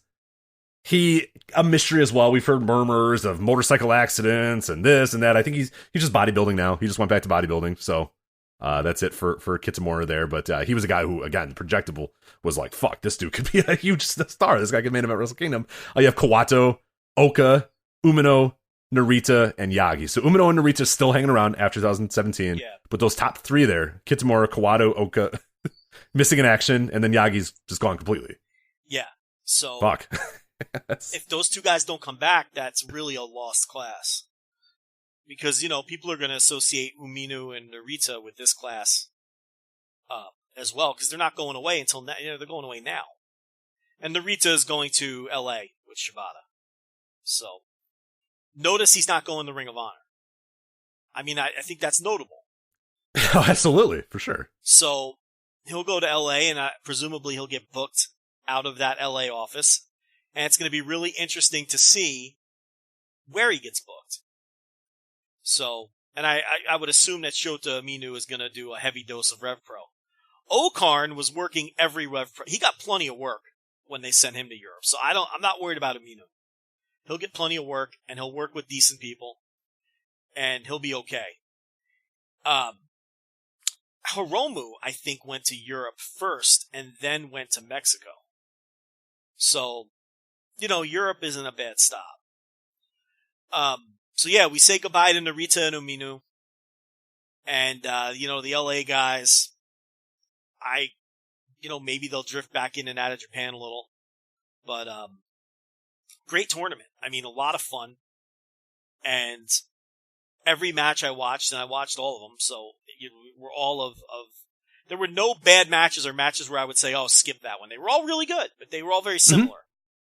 Yeah, nothing was terrible. I don't think I watched one of these and went, that just didn't work. I mean, there were some ones that weren't obviously the Michael Richards matches, I was kind of on. They were just kind of there. And there's a few matches that just didn't quite click. But yeah, for the most part, every single one, I really did enjoy. I mean, every single one, I think at a certain level offered you something and some insight and some you're going to get entertainment value. When you're only talking about, 5 to 10 minute matches, like, they have to do much to kind of feel like you didn't waste your time. And I don't feel like I wasted my time watching any of them. Even if some didn't quite deliver to the other levels. But the ones that were good were really, really good. And what's cool about them, and the reason why I tell people to watch these, and I saw a lot of people being like, I was a little disappointed. Like, you're not going to get spectacular spots. Like, nobody's going to do anything incredible, but you're just watching for the progression. You're watching for the little work. You're watching for the little nuance that comes in every single match or whatever. And like the Carl Fredericks Umino one, like, I saw some people being like, that finish was kind of like bland, but it's like, of course he was going to win with a crap. Like, what the fuck did you expect? Like, that's what it's all about. But like, I still think there was enough that you saw there to kind of give you an idea of, okay, that was nice. Like, what you're watching for is to see little nuggets, little things that change, little things that guys do to sort of adapt and alter, alter anything slightly. And that's what you're kind of looking for with these matches. So no, you're not going to get a bunch of kickouts and a bunch of big moves and a pile driver and a Canadian destroyer and all that sort of stuff. You're going to get simple stuff, but it's all about making the most of that simple stuff. And that's what you watch these matches for. They all established their own little personalities, and a lot of them began to establish their own little finishing holds. Umino with the Fisherman Buster and whatnot. So there was some of that too, but yeah, they're taught to wrestle a certain way while they're in this role. And honestly, I liked it. I mean, I thought it gave variety to all of these shows, because you had like these pure, classic strong style wrestling matches underneath, and these guys, they all get away from it after they graduate. They don't really work that pure style, so it's nice to see that on these undercards. And, they just do, we talk about it all the time, but they do just a tremendous job training these guys. But, so coming out of that show, you look at the top 5 at King of Pro Wrestling, and it's just, 5 killer singles matches. You've got Okada and Sonata for the title, of course. Ibushi defending the case against Evil. Moxley is back defending against Juice Robinson in a no DQ match, which really could go either way. Because you gotta figure Moxley's gonna be at the Dome, right? So... Oh, for sure. No, for sure. He wants to be there. He's going to be there. And then you have Will Ospreay versus El Phantasmo, which has been a excellent built feud. And they're doing Liger Suzuki, 5th from the top on this show. I mean, what a loaded show. And then there's 4 tags, none of which... This show is loaded out of its mind. Tanahashi's Tanahashi's 2nd from the bottom. Like, that's how loaded this fucking show is. Tanahashi and Hanma against Makabe and Yano. Loaded. I'm trying to look for clues in the tags, but I think most of them look pretty inconsequential. I'm not really seeing anything. Maybe Kenta reignites something with Ishii or Goto. But would they really have Goto go from... He still has to have his Jay White match, so forget Goto, because Jay White's in that match too. Because it's Goto, Ishii, and Yoshihashi against Jay White, Kenta, and Yujiro. So Goto and Jay White will be paired off in that. And this will be after Kenta's match with Yoshihashi, which he's going to win. So maybe they reignite Kenta versus Ishii there. What do you think of that? I do see that. Yeah, I do see that. And the other one I see is Zack Sabre Jr. and Naito across from one another in a tag match. I could see, I don't know what exactly that looks like or what exactly that is, but it just, those names stick out to me on that tag match. I just can't imagine that that's just, those guys thrown together. It might be, though. I just had a bell go off in my head. If Saber's talking about getting in that double title mix, well, why not build to Naito Sabre for a spot in that thing? Right, Naito beats him. That might be it. So you might be right. You're right. That they might start a Naito Sabre feud with that tag. Because it's Naito, Shingo, and Bushi versus Sabre, Archer, and Taichi. So that might be it. And then, then maybe by that point, they kind of announce the plans for whatever's going on at Dome, and then Sabre, because White will have a spot, Okada will have a spot because they're champions, and Ibushi has the briefcase. So there's a right. Ibushi will claim it at King of Pro Wrestling, so you might even be able to lock that up. Yes, pretty quickly after. Have 3 of the 4 ready to go, and then maybe have Naito and Sabre kind of jaw jack at each other, and then you just have to lock in that 4th guy. Who is it going to be between Naito and Sabre? I think we may have just booked it. Because what we forget is that you still got to get through these matches. So Okada has to beat Sonata, and Ibushi has to beat Evil before they can really start locking things down. And at some point, White has to beat Goto. But yeah, you can kick off the Naito Sabre feud here and have them battle over the last spot in the tournament down the line. Right. Well, I guess, yeah, so White and Goto, you wouldn't have White, but you would presumably have Okada here locked in. Yeah. You would have Kota Ibushi locked in. Yeah, that's his Maybe second you need White defense. to obviously, yeah. So that match is ready to go, but then you need White to kind of lock it in against Goto. Right. And then, yeah, Naito versus Sabre. So you can build that up for the next few months and have everything ready to go by December, pretty much. So, yeah, that's a good plan. Yeah, do it by Dominion, right? Is when you got to get it done. Yeah, so there you go. We'll send that in over to Kato right now and see what he thinks. So that seems to be it, which would explain why Sabre cut that promo. Right. See, there's always some meaning. There's always some purpose to it. So Sabre cut the promo, and this way, him and Naito can battle over that 4th spot. So that's kind of what I see with those undercards. And then we have the 3 shows this weekend: Lowell, Mass, Hammerstein, and Philly. Boy, did Philly get fucked. They did. My God. Can I ask you a question? Yeah, go ahead. What the fuck is Okada doing? Is he going to an Eagles game or something? What's he doing on Sunday? I don't know. Why can't he wrestle that show? I don't understand.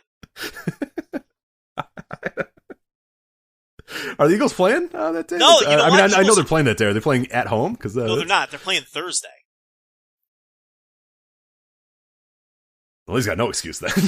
So maybe he's going to a Phillies game or something. I have no idea what he's doing. Yeah, I don't think he's going to go to any Phillies games after a few days from now. So, well, that'll be the last day of the season, don't think right? There'll be any more Phillies games. Oh, maybe he really, really wants to see his Philadelphia Phillies. Yeah, I don't know. So Philly doesn't get Okada, and then they get a 12-man elimination match as their main event. I mean, Philly really got fucked here. Which features Gato and Chase Owens and Yoshihashi. So. Yeah. And the first 4 matches on the show are Young Lion matches where they're just going to get squashed. So the first half of the card are 4 matches where the Young Lions are just going to lose. And then there's there's only 3 other matches. You get a tag, you get 2 tags. Now granted, Kota Ibushi and TJP versus Evil and Bushi, it's a nice little match. Right? That's a cool match, yeah. But then you get a 12-man elimination tag as your main event, which I'm sure it'll be a lot of fun. But when you have no Okada, and that's your main event, Philly got fucked. I mean, that's by far the worst of these 3 shows. But hey, listen. The ECW Arena is going to have a main event this Sunday with the Rock and Roll Express and Kenta on opposite sides of each other. Right, exactly. So, what the fuck kind of world is this? This is the Rock and Roll Express. Them being on these cards is unbelievable because they found some incredible matchups for them to have. My favorite, of course, I think. Well, you obviously have them with Tanahashi, but I do think my favorite, when you try to kind of, okay, the Rock and Roll Express are in New Japan. Here's things that are going to happen. Here's moving parts. My favorite thing about it is, like you said, is that Kenta might be in the ring with Ricky Morton. You know what I mean? Right. In the ECW like, arena. What the fuck? In the ECW arena. Like there's a real chance that Kenta tags in and gets in the ring and Robert Gibson's on the other side. It's like, what? Like, in what scenario would that have ever occurred? Ever? Joe, it's 5 years ago if I said, hey, Joe, here's my scenario is Robert Gibson's in the ring and then Kenta's in the ring. Oh, yeah, it's in New Japan Pro Wrestling and it's at the ECW arena. Like, none of those, every one of those things is more ridiculous than the other.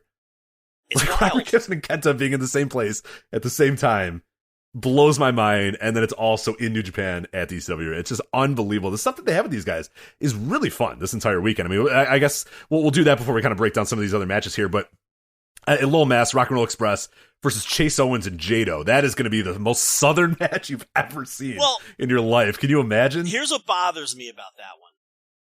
If Jado is going to wrestle, how do you not do Rock and Roll Express versus Jado and Gato on one of these shows? I agree. I 100% agree. Because Gato's going to wrestle on that Philly show, so why not? Well, we know he's wrestling on the ballroom one too. He's wrestling up and down these shows. And I'm shocked that they didn't do that. Gato was never, Gato still wrestles now and then. It's Jado who I thought, okay, maybe he's just physically broken down and his career's over. But he's wrestling on all three shows, so it's like, if Jado's gonna wrestle, listen, you had to do that match at some point. I mean, that's disappointing to me. But, this whole Rock and Roll Express thing was probably put together by Chase Owens. I mean, he was trained by Ricky Morton. So, that's the connection. I'm sure he wanted to wrestle. Right. So he wants to get in there. I get it. Yeah. So, I can't kill them for that. But look, you have two other shows, is my point. So, it's like, do we really need a 12-man elimination match? Why not do a 8-man elimination match in Philly and do Rock and Roll Express versus Gato and Jado? Right? You can pull Gato out of that match. That's the one show Jato's not wrestling on. That would have been a cool-ass match to do. With these two, an iconic American tag team, an iconic Japanese tag team, who have never wrestled each other. I'm so disappointed they didn't make that happen. But yeah, is it possible that they don't think that's that big of a deal? Is it possible that they think maybe the American audiences don't think it's a big deal? That is 1,000,000% why they didn't do it. Because they're not thinking along those lines. You know what I mean? Gato's not sitting there in his office putting these shows together. He's not thinking about that for a second. You know, he probably doesn't think that him and Jado he probably thinks they mean nothing to the American audience at all. I mean, right. He's wrong because the niche fan base that's going to go to these New Japan shows, especially in these cities on the East Coast. I mean, Gato and Jado have wrestled in the ECW arena before, you know, for ECW. And it's like... Oh, yeah, of course, duh. Yeah, right. So it's like... But oh, that would have been even better. Fuck, you're right. Philly's the perfect spot for that. Damn it. Philly right. was the play. Because you don't need a 12-man tag. You should have done it in Philly. It all worked out to do it in Philly. And I really think that's a huge blown opportunity, but... I mean, now I'm more upset. I'm upset now. You're right. A huge blown opportunity from the perspective of something cool. I don't think it makes a business difference or anything. Obviously. It's not what I'm saying. But, man, I would have loved to have seen that match. Even with a combined age of like fucking 280 or whatever it is. Yeah, it wouldn't be good, but it'd be awesome. Yeah, I don't know if it'd be good anymore. Maybe those guys can fired up one more time. Rock and Roll Express have had some pretty good performances this year. Yeah, Ricky's killing it. Ricky Morton can still go. Listen, he's not 1980. Yeah, Robert. It's not 1985 Ricky Morton, but he can go. And look, you know Gato can fake his way through a match. There's no issue there either. Jado is probably a fucking mess. I mean, and Gibson is what he is at this point, but just the whole... would you really care how good the match was, though, at that?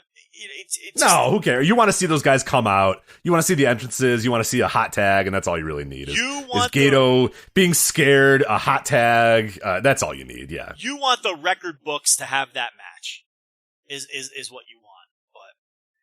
But I think New York is the best show. A lot of people think it's Lowell. I don't think anyone thinks it's Philly. I prefer the New York lineup because I really think Lance Archer, Carl Fredericks jumps off the page. TJP Ren Narita, I think is just a fantastic opener because TJP is going to give him a little something. For all that, TJP is like, he is what he is as a person. He's kind of an annoying guy. But he's a pretty selfless wrestler, and he's a really good wrestler. And I think that he'll give plenty to Narita, and those will be two really good openers. And then you get the Never match, which on paper isn't any kind of a killer match, but you at least get a title match there. And then Okada and Ibushi versus Evil and Sonata. If those guys have their working shoes on, and I think that they will. Well, at least 3 of them will. You never know with Sonata. I just can't put my finger on that guy. But the other 3 people will work really hard. And that can be a killer main event. You know? So I like the New York show best. Lowell has Okada, Tanahashi, and Ibushi versus Naito, Evil, and Sonata. And it has the tag title match with Guerrillas of Destiny versus Roppongi 3K. And it has the Rock and Roll Express match versus Owens and Jado. And the weird team of Ishii and Amazing Red against Shingo and Bushi, which is a match that a lot of people are excited about. I love that. Amazing Red just can't retire. He is the Jun Akiyama of America. He wants to retire. Then somebody says, "Hey, Amazing Red, can you work our show?" And he goes, "Yeah." And then he's just in. Now he's just back. You know what I mean? Like, the guy's trying to retire like 4 or 5 times. He's just back. I love it. How could he turn down an opportunity to work all these New Japan shows, though? It's like... Exactly. Right. I get it. And that's the thing. Like, he wants to stop, and then, like, a great opportunity comes, and he's just like, fuck, well, I gotta take it. Like, I can't say no to that. Who's gonna say no to wrestling Will Ospreay in a Super J Cup? I mean, you have to do that match. And, you know, you do 3 matches in your backyard. He's from New York. You know, so it's not like he's flying all over the place to work these shows. And if his body is capable of it and they can talk him into it, they should fucking bring... I think TJP too, those guys should be on the roster.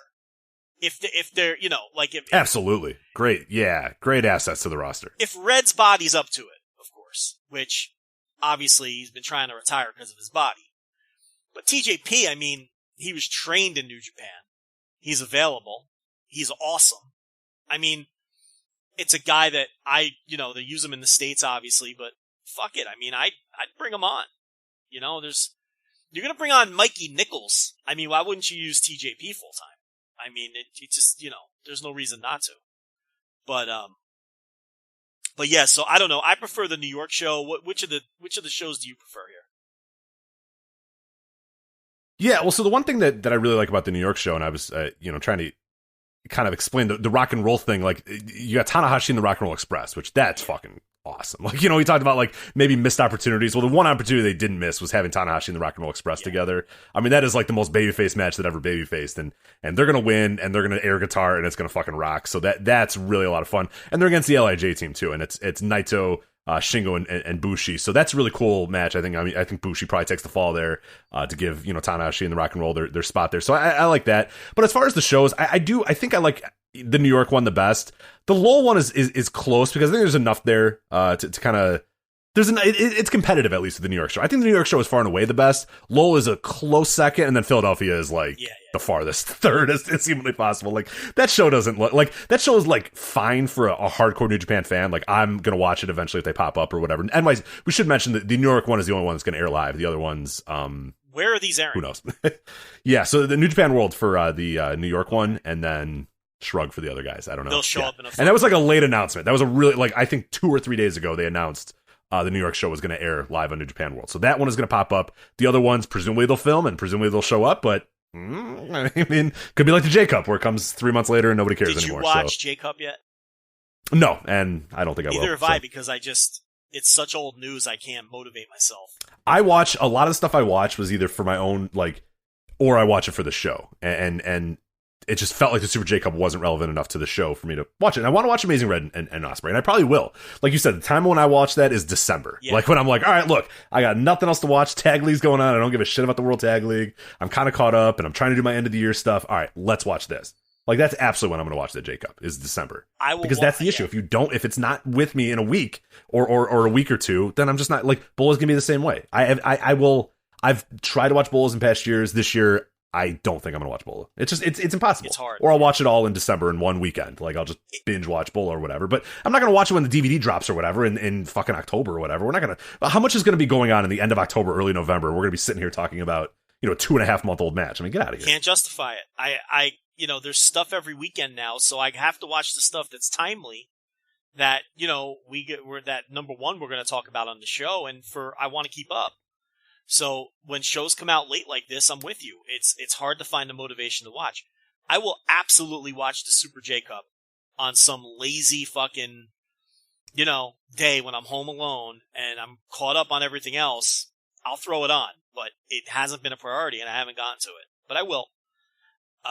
So anyway, that's what's going on with, I think we hit off on everything with New Japan. Right? Yeah, I think so. Let me quickly go over the cards here for people that do want to check it out. I'll just go real quick, and then we'll kind of move on to the next topic here. 27th, starting Lowell. Again, you're not going to be able to watch this right away, so I don't know when it's going to pop up. But yeah, Carl Fredericks versus Alex Coughlin. Alex Coughlin. They made a note to mention it's Coughlin, not Coughlin. So Lance Archer versus Ren Narita. Juice Robinson and Mikey Nichols versus TJP and Clark Connors. The Rock and Roll Express versus Chase Owens and Jado. Tomohiro Ishii and Amazing Red versus Shingo and Bushi. That's fucking Ishii and Amazing Red. I love it. That's fucking great. That helps Lowell a lot, that match right there. And I believe Andrew Rich, the host of the Music of the Mat, is dubbing that team Red Bull, and I like it a lot. That's a great name for that team. Hiroki Goto, Yoshihashi, and Rocky Romero versus Jay White, Kenta, and Gato. Then you have IWGP Tag Team titles here, Tama Tonga and Tangaloa versus Sho and Yo. And then your main event, Okada, Tanahashi, Ibushi versus Naito, Evil, and Sonata. September 28th, Hammerstein Ballroom. Again, this one will air live on New Japan World, so you can watch this live. And I'm assuming it'll be up immediately on demand as well. TJP, Red Narita, Lance Archer, Carl Fredericks, Juice Robinson and Mikey Nichols versus Clark Connors and Alex Coughlin. Rocky Romero, Sho and Yo versus Tama Tonga, Tangaloa, and Jado. Hiroshi Tanahashi and Rock and Roll Express, we talked about this one, versus Naito, Shingo, and Bushi. Goto, Ishii, Amazing Red versus Jay White, Chase Owens, and Gato. Your never open weight title match, you have Kenta versus Yoshihashi. And then your main event, Okada and Kota Ibushi versus Evil and Sonata.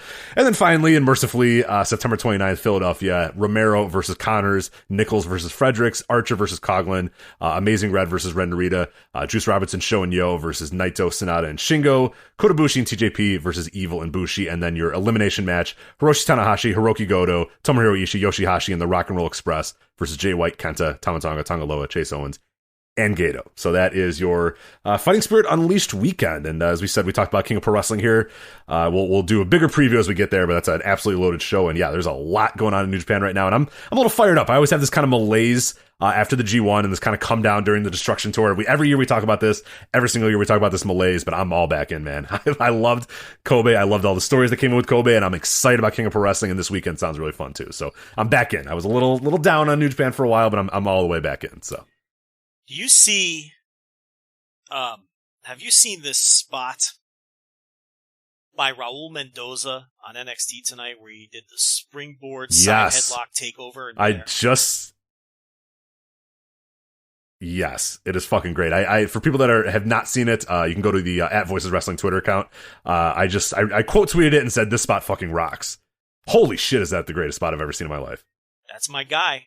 Credit to Cameron Grimes as well. Cameron Grimes had to take a hell of a thing too. But yeah, this is a tremendous move by Raul Mendoza too. I don't believe I've ever seen. You got to see it to believe it. Just go to at Voices Wrestling.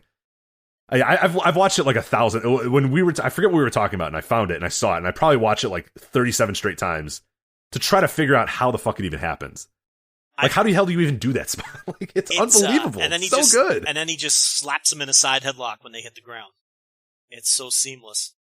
Mendoza's my guy. I've been on him from the day they signed him. I mean, he's always impressed me, whether it was Noah years ago or random lucha shows. I mean, he's never getting pushed in this company, but it's a shame. If he's not going to get put, look, here's the thing, Rich.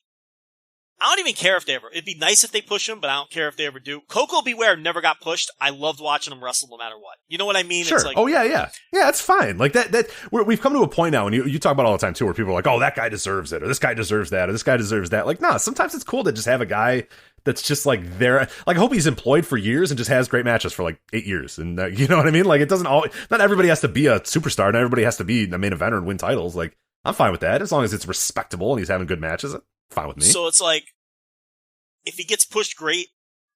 I just don't think they're going to push him because he doesn't seem like the kind of guy that they're ever going to push. But I just wish he was on TV consistently. Whether it was 205 Live, NXT, I don't care. You know, rather it not be the main roster, honestly, because I'm never going to see him. But I wish he was on one of these sub-brands because he's so good and so smooth. And I really think he could help even if you're not going to push him, he can help get people over because he's just such a good worker. And I think he'd be very valuable as like a jobber to the stars type if that's the role he settles in on, or a lower mid-carder just because he's so gifted. But man, what a spot that I can't stop watching it. Yeah, you have to turn it off. Like you were talking about something, and then you said, "Rich, what do you think?" I think I gave you like 10 seconds of silence because I was just looking. Oh yeah, what? Hold on. Yeah, oh yeah, Jay White's cool. No, that's a tremendous spot. So yeah, at Voices Wrestling on Twitter, you'll see it quote tweeted here. Joe, okay, we got to get to this. Rumor has it Yes. that this weekend there is a Ring of Honor, ROH for short is what they use, pay-per-view. Supposedly they have a card, and supposedly it's called Death Before Dishonor. Joe, have you heard anything about this this Ring of Honor / ROH pay-per-view going on this weekend? Rich, I watch ROH on Fight TV, so I'm on top of things, Rich. I do my homework. I'm familiar with it. You're ready to go then, so let's preview. Yeah, that's all right. Death Before Dishonor 2019, Joe. This weekend, all the other stuff going on in wrestling, and we got a Death Before Dishonor pay-per-view. We have the pre-show, Jeff Cobb versus Brody King. Please note during this segment that Rich is kicking the matches to me to discuss. Right. How he has fallen, Jeff Cobb. He's in a fucking pre-show match. So, I mean, it tells you all you need to know. Why is he in a pre-show match? Well, I mean, here's the thing. I'm not even going to say it's like they cooled him off to the point where it's not even wrong. I mean, but it's totally on them and not him. This company sucks. God, they suck. Remember how hot he was? Yes. How do you fuck up Jeff Cobb? TV champ, red hot, having these great beating everybody, matches.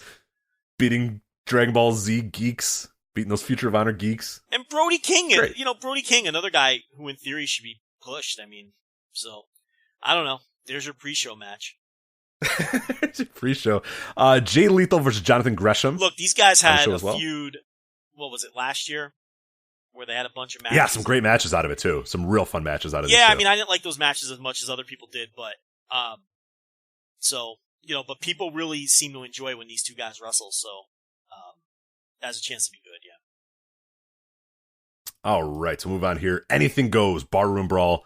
The Bouncers versus Silas Young and Vinny Marseglia. Yeah, so TK O'Ryan is like still fucking hurt or dead or whatever he is, and Matt Taven's the world champ. And Balloon Guy has been having a television feud with the Bouncers. I'm not making any of that up. So, but Jeff Cobb's on the pre-show. Got it. All right. Right, cool. Exactly. But so the Bouncers, they used to be aligned with Silas Young, but now I like that there's I didn't even notice this typo. I copy and pasted this card from somewhere else, and it says the Bounces. I love their idea. They were called the Bounces instead of the Bouncers. But they're hefty fellas, maybe, I was going to say, it might kind of work. I kind of like that idea of them calling them the Bounces, but I'll edit that right there. They're Bouncers. There we go. Okay. This week on TV, which isn't really the go-home show because ROH's TV schedule is a mess, and it's like, there'll be a new episode of ROH airing the day of the pay-per-view, which is kind of like, really, it's just such a mess. So anyway. There, like you said, there is a case to be made. Some people in some markets, Friday at 7 p.m. will be getting the hard sell for the pay-per-view that is airing exactly at the same time that they're watching Ring of Honor TV. Some people will be getting the hard sell for the pay-per-view on fucking Saturday and Sunday after the pay-per-view's over. Yeah. So bad. So, yeah. But they had Beer City Bruiser versus Balloon Guy, and they did a spot where the Beer City Bruiser bit the Balloon Guy, but the Balloon Guy didn't sell it because the Beer City Bruiser doesn't have teeth. Get it, Rich? Right. I think he's got one. He's got one tooth, right? Yeah. So he said... teeth. He's got tooth. He said, I don't have any teeth! Right? And then Balloon Guy beat him up. So... As much as I like that spot, I also hate it. Yeah, it's a spot. It's one of those things it's a great spot, but god damn it, Ring of Honor, what the fuck are you doing? It's an incredible spot, but it also sucks. I totally understand what you're saying. Oh god. Alright, anything more to add on the Anything Goes Barroom Brawl between the Bouncers and Silas Young and Vinny Marseglia? No, Balloon Guy. Okay. I don't know if Balloon Guy's off on his own now. It's hard to tell. I don't know if the Kingdom is a thing. I don't know, man. Should be a fun number match. Number one contender tournament match. Marty Scurll, the perpetually leaving Marty Scurll versus Colt Cabana. Marty, man, MSG's been a long time ago, but gosh darn it, we just couldn't do it then. So now he's in a number one contenders tournament match. Joe, is he winning? Is he moving on in this number one contenders tournament, or is he losing to old Colt? We've also got PCO versus Kenny King, K-I-N-G, King, in another number one contender match. It's comedy. I don't know, man. How can you predict the winner of that tournament? I don't know. Probably Kenny King. I mean, if we're being honest, it's probably Kenny King, right? K-I-N-G, King. That's how you gotta say it. You can't just say King. He probably beats Colt Cabana to move on. Like, maybe. Right? I don't know. Probably. Why not? Women of Honor World Championship. Do you have anything more to add? Could I just move on? All right. Women of Honor World Championship. I don't know. Did you see the Joe Koff quotes today about the Women of Honor? No, I did not. What did he say? These were going on as we... Okay, let me get the exact quote here. This is not going to be good. Rich, am I going to be... Depends how you define it. Is Joe Koff canceled? No, he's not canceled, but he's just an idiot. Okay. Oh, fuck. I'm going to try to look up... Hold on. It's too good. I got it here. All right. Oh my god. All right. Oh fuck, what happened when I closed the window? He got interviewed by Newsweek. Somehow some fucking Newsweek article from old What's the the crossover of, I want to get the exact quote here because it's too good. Take your time. What's the crossover of Newsweek of Newsweek readers and ROH pay-per-view buyers? Zero. Literally fucking zero. Oh, right, I got my new issue. Newsweek. I got my new issue in Newsweek. Let me see what's going on with Vladimir Putin and Joe Koff. Yeah.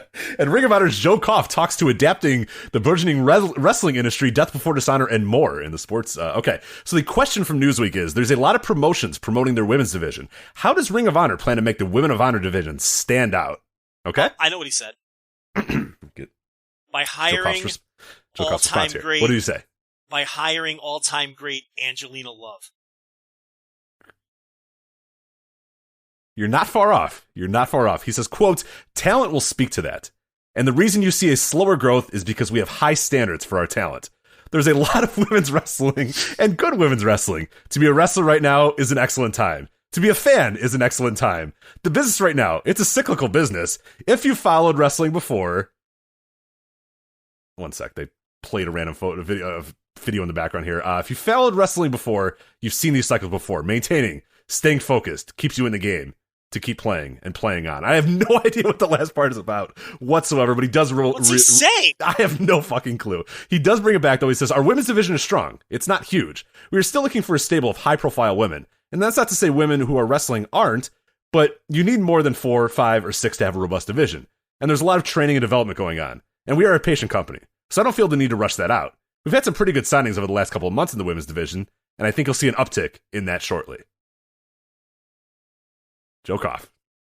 I was so bored. The biggest part here, is that first sentence that I talked about. Talent will speak to that. And the reason you're seeing a slower growth is because we have high standards for our talent. Joe, the match at Death Before Dishonor is going to be Kelly Klein versus Angelina Love for the Women of Honor World Championship. Yeah. Angelina Love, whose claim to fame is... A lot of people watched Impact when her and Beautiful People came out, and I don't know if high standards of talent is quite what I would equate Angelina Love to, but... No, I mean, they're both terrible. That's safe to say that. There was a segment on this week's TV with the women to build this match, and it made the 205 Live crowd sound rowdy. I mean, nobody cared. And you really can't blame them. It was Angelina Love and Mandy Leone just running down the entire babyface side of the roster. Sumi Sakai pretending to sleep in the corner. It's just, there's no talent, and because they're not booked well, nobody cares.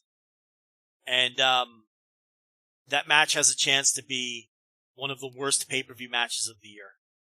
Kelly Klein tries real hard. And I'll leave it at that. Sure, she's a very nice person. But yeah, no, that she had a stinker with Sumi Sakai.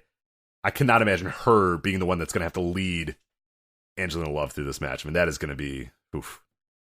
That's gonna be one to watch, though. Like you said, that could be like a fun, bad, horrendous match that you might want to go and check out because there might be something to glean from that one at the end of the year. But we have move on here. Ring of Honor World Tag Team Titles: the Briscoes versus Bandito and Mark Haskins.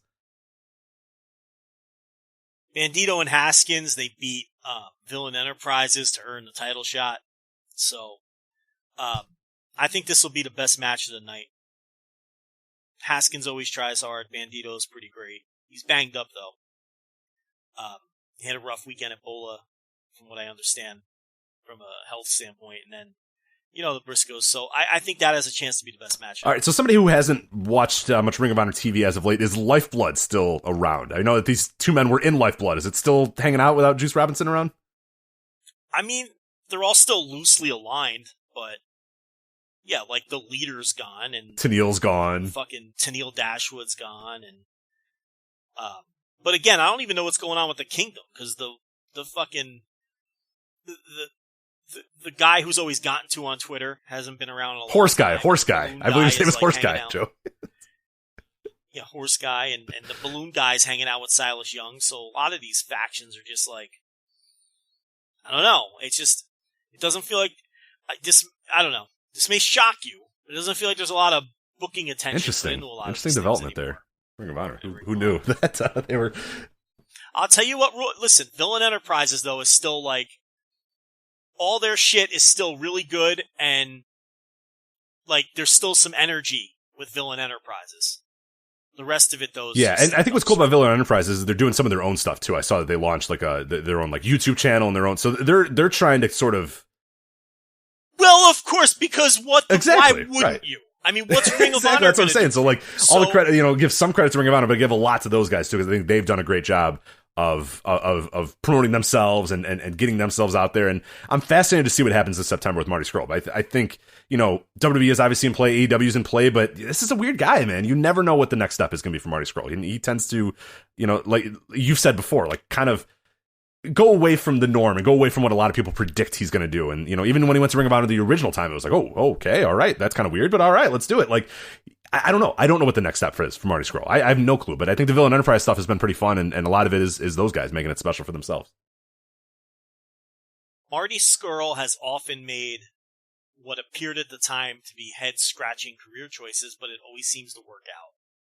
And I think that everyone thinks it's like a given that he's just going to moonwalk onto fucking TNT on Wednesday night, October, whatever, right? But being separated from those guys for all this time, sometimes it changes things. It gives you a different perspective. And he'll be in demand, obviously. And it wouldn't stun me if he doesn't just do the chalk decision that everyone thinks he's going to make and just end up in AEW. I mean, if ROH comes and makes a strong money offer, maybe he still feels like he can be the top guy there. Don't laugh too hard. Oh, one sec.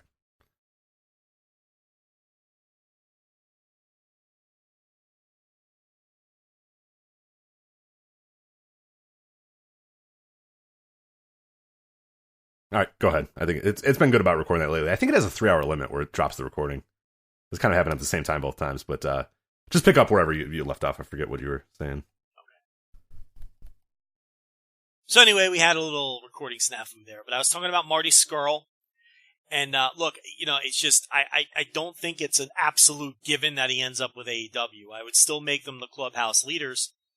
But listen, there's a revived Impact out there. I don't know if that'd necessarily be a good career choice, but it's someone who could make a play. I'm sure Ring of Honor would love to have him back. WWE still looms, obviously. So, and then there's AEW, and you just, he's been very, he has zigged when others have zagged before. And I don't know that it's just an absolute given that he ends up with his alleged pals in AEW. I'm not trying to hint at any heat between anybody, but those guys are off doing their own thing, and he kind of got left behind, and maybe he wants to do his own thing. You never know. So, we'll see. Yeah, I have no idea. I mean, I think the clubhouse favorite is probably still AEW, but like you're saying, it's not a 100% given. Of course. Like, I wouldn't say definitively the second his Ring of Honor thing expires that he's going to waltz out there on AEW TV. I have no idea about that. I'm sure that they're going to make the biggest play, and I'm sure that they're going to be the favorites, but yeah, I don't think anything's out of the question. About the NWA run for old Marty Scurll. I mean, never know. Who knows with Marty? Who knows? Maybe they throw big money at him to be the guy they build around. There's just a lot of different options. And the thing about Scurll is he's also been very smart at multiple times with short-term contracts. He'll sign a 6-month deal. He's done that before, and he'll sign a 3-month deal and continue to, work his leverage to get the best deal possible. So I don't know. He's a different kind of thing. Absolutely. Yeah. New Japan is, we didn't mention them too. They're possibly in play too. Absolutely. He's been there. Every time he comes back to New Japan, he's still super over with the crowd. So, that's definitely a possibility as well. All right, move on to the World TV title here. We got Shane Taylor, the champion, defending against Tracy Williams and Flip Gordon. I thought Shane Taylor quit, but apparently he's unquit. What's going on in the hell with this story? It's just a dumb angle. They're trying to get some attention, and they did get attention for a day, I guess. Nobody bought it, and everyone kind of just mocked it. But when was the last time you talked about Shane Taylor outside of that? Yeah. So, I guess there's two different ways to look at it, right? But yeah, so Flip Gordon is a heel now. I know, I do remember him being a heel. Yes, I do know that. Pay-per-view. So. Yeah, and you got Tracy Williams in there. So I don't know. What a preview! Tracy Williams is also there. I love it. He is also there. You're not doing shtick. You're not doing shtick, though. For people that don't watch Ring of Honor TV, I follow the results. I know kind of what's going on. There's nothing to talk. There's a reason nobody's talking about this show. There's a reason no one's talking about Ring of Honor. There's a reason when we talked about the weekly TV that we said that Ring of Honor is out of sight, out of mind. That's where Ring of Honor is in 2019. Yeah, and Tracy Williams, he was like that other guy in Catch Point, and now he's just like that one generic dude in Lifeblood. What am I supposed to say about Tracy Williams? I don't know. He's in the match too, but Then your main event here. Your main event, Matt Taven versus Roosh. So I think, I don't know if you and I talked about this, but there came a news note a few weeks back that Matt Taven's contract was also up in September, which I can't believe. That had to be a lie. What the fuck are we doing? No. Oh my god. Well, his contract presumably may be up. He's got this world title match. Roosh should win this, but who knows? Who knows? Look, everything we've heard all year was that Roosh was going to beat Matt Taven for the title at the back end of the year. So here's the match. We know Matt Taven's contract is coming up. I still can't believe that. And everything we've been told is that Matt Taven doesn't want to resign. So this all points to Roosh winning the match. Which of course means that Matt Taven is going to win the match. Because this is Ring of Honor. And then still have his contract expire, and then they'll just have to vacate the title and have it in a tournament or something like that. So. Yeah. But it's just the whole irony of it. Where it's the reason you couldn't put the title on Marty Scurll is because you want Frey's going to leave. And then you put it on a guy whose contract is expiring before Marty and tells you he doesn't want to resign.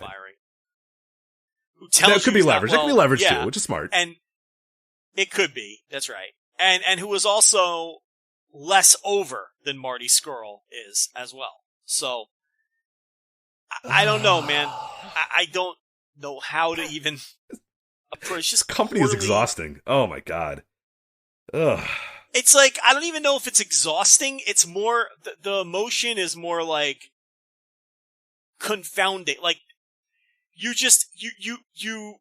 read things about Ring of Honor and you watch their shows and you're just slack. Well, you can't believe it. You really can't believe. When I do chime in with their TV or I do watch it, I'm just stunned by where they've gone and where they are. I had a buddy who went to one of the Chicago show recently, And this is a guy I think he might listen to the show every so often. I don't know if he does every time, but him and I used to go. We were front row for every Ring of Honor show for like 5 years. We would go, and he sent me a picture and he said, "Rich, what the hell's going on with Ring of Honor?" Because I don't know if he follows all this sort of stuff or whatnot. He just shows up to the shows. He's a guy who just Ring of Honor's in town. I'm gonna go to Ring of Honor.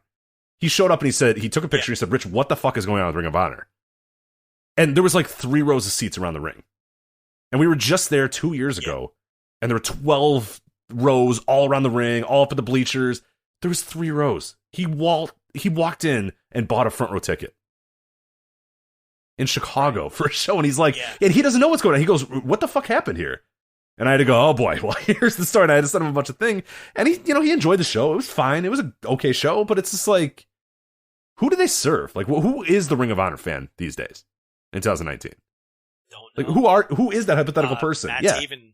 Yeah, Madison Square Taven, I guess, is it. It's the Madison Square Taven fans. And, I mean, I don't know. It's like MLW can go to Chicago and run that Cicero building and run with Lucha guys. And they're going to do it on November 2nd for that super fight. That's going to be packed. It's going to be huge. We got Roosh and Bandito here, and I mean, they go, they'll bring those guys to Chicago, and there's 3 rows of seats. So and in theory, Roosh should be able to outdraw or, draw just as well as the guys that MLW uses. I don't understand. I don't know who the Ring of Honor fan is anymore. I don't know. I really don't. You look at this show, and there's a lot of talent on it. You feel like there's a good card on here somewhere, right? You move some things around, you book some people Joe, have you looked at the tickets for Death Before Dishonor? It's not good, Rich. Joe. Okay, so the front row, both front rows are filled. Right. So that's good. Or 3, all 1, 2, 3, 5. There's 5 front rows. Those are all filled. On the right side, the next 3 rows are completely available. 100% available. On the left side, the next 3.5 rows are completely available. See shows. They just. This is holy shit! This thing's in 2 days. What the fuck? Oh my god! It's really bad. What are they gonna do? How do they shoot this? I'm looking at this. I'm looking at where the seating chart is, and these aren't even secondary tickets. This is Ticketmaster. This is like first available tickets. The 3 rows after the front row are completely 100% available. I could buy 13 tickets in the second row for their pay-per-view in 2 days. What the fuck? No one what are cares. You doing? No juice. No buzz. No fans. It's bad. I mean, I almost didn't want to talk about this show even, but I'm glad we did because it allowed us to do this. But there's been many pay-per-views that have come and gone and we haven't talked about. And man, I suppose I'll try to watch this show. I guess I have to kind of watch the show, but Game Changer can go to the same cities and triple their crowds. Right. Mm-hmm. With no TV. And, special talent. I don't know what you want me to say. It's unbelievable. Some talent that they have done a great job getting over. That, Ring of Honor wouldn't hire most of them, but they'll outdraw them, 3-4 times in the same cities. So I don't know. It's an ugly, ugly situation, and you have to wonder. The TV ratings have to be dropping as well, right?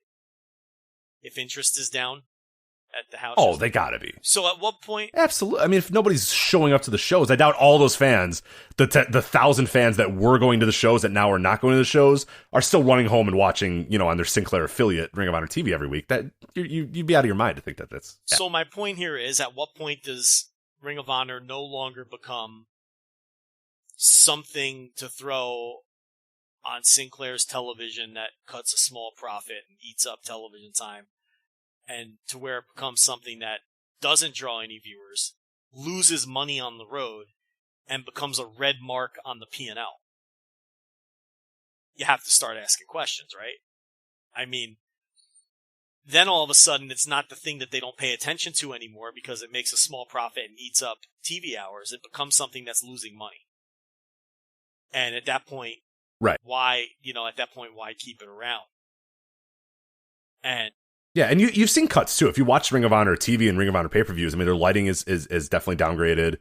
Their arena setup has downgraded. Yeah. Their arena, presence, from the pictures that my friend took at the show, like a lot of that's dropped as well. So there's clearly something going on there in terms of budgetary wise. I mean, they've definitely reduced the budget that they've given Ring of Honor as of late, and that's not even adding in the New Japan thing. The thing that New Japan was really propping them up for a long amount of time, the Elite New Japan, and New Japan's running their own shows in their market on the same weekend. 3 sellouts, by the way. Yeah. 3 sellouts the same weekend. So, they have a really valuable tape library that I think there's probably 3 interested buyers in. WWE would love to have that tape library. I'm sure Anthem would love to have that tape library, stick it on Impact Plus. And I'm sure that Tony Khan would love the rights to All In and that tape library. So, just something to think about if things continue to go the way they're going. What a note to end on. Is there something something fun we can talk about to end the show? Or that was a crawl to death that end there with Ring of Honor. God, maybe we should buy the tape library and put it up on our. I was gonna say, how much is it? You're right. How much is it? It's that thing like where Jericho mentioned. I think he's mentioned this a bunch of times. Where when he found out what Vince McMahon bought WCW for, he was like, "Fuck!" Like, I wish I would have known that was the price. Like, I could have found something to do with that. And fuck, if the tapes are just sitting in my garage, like that's still kind of worth it. Like that's one of those things that maybe I'll slide into those Joe Koff DMs and see what it's worth. Because hey, maybe at Billy would be interested in that tape library for his little studio TV outfit that he's opening up in a couple weeks. There's probably a lot of people who'd be interested in that tape library. That's 4 prospective buyers. Yes, and hopefully it can actually figure out how to monetize it, which Ring of Honor has not figured out how to do either. It's been like 8 years that they've had. It is stunning how much they piss away that tape. Probably because they're too lazy to scrub the music. I guarantee you that's the reason. Yeah, exactly. All you'd have to do is scrub the music or remove the entrances. Yep. That's it. And just haven't gotten around to it. I guarantee you that's the... I One day. promise you that I could almost guarantee that's the reason. 100%. They don't want to hire people to scrub that fucking music or edit those entrances.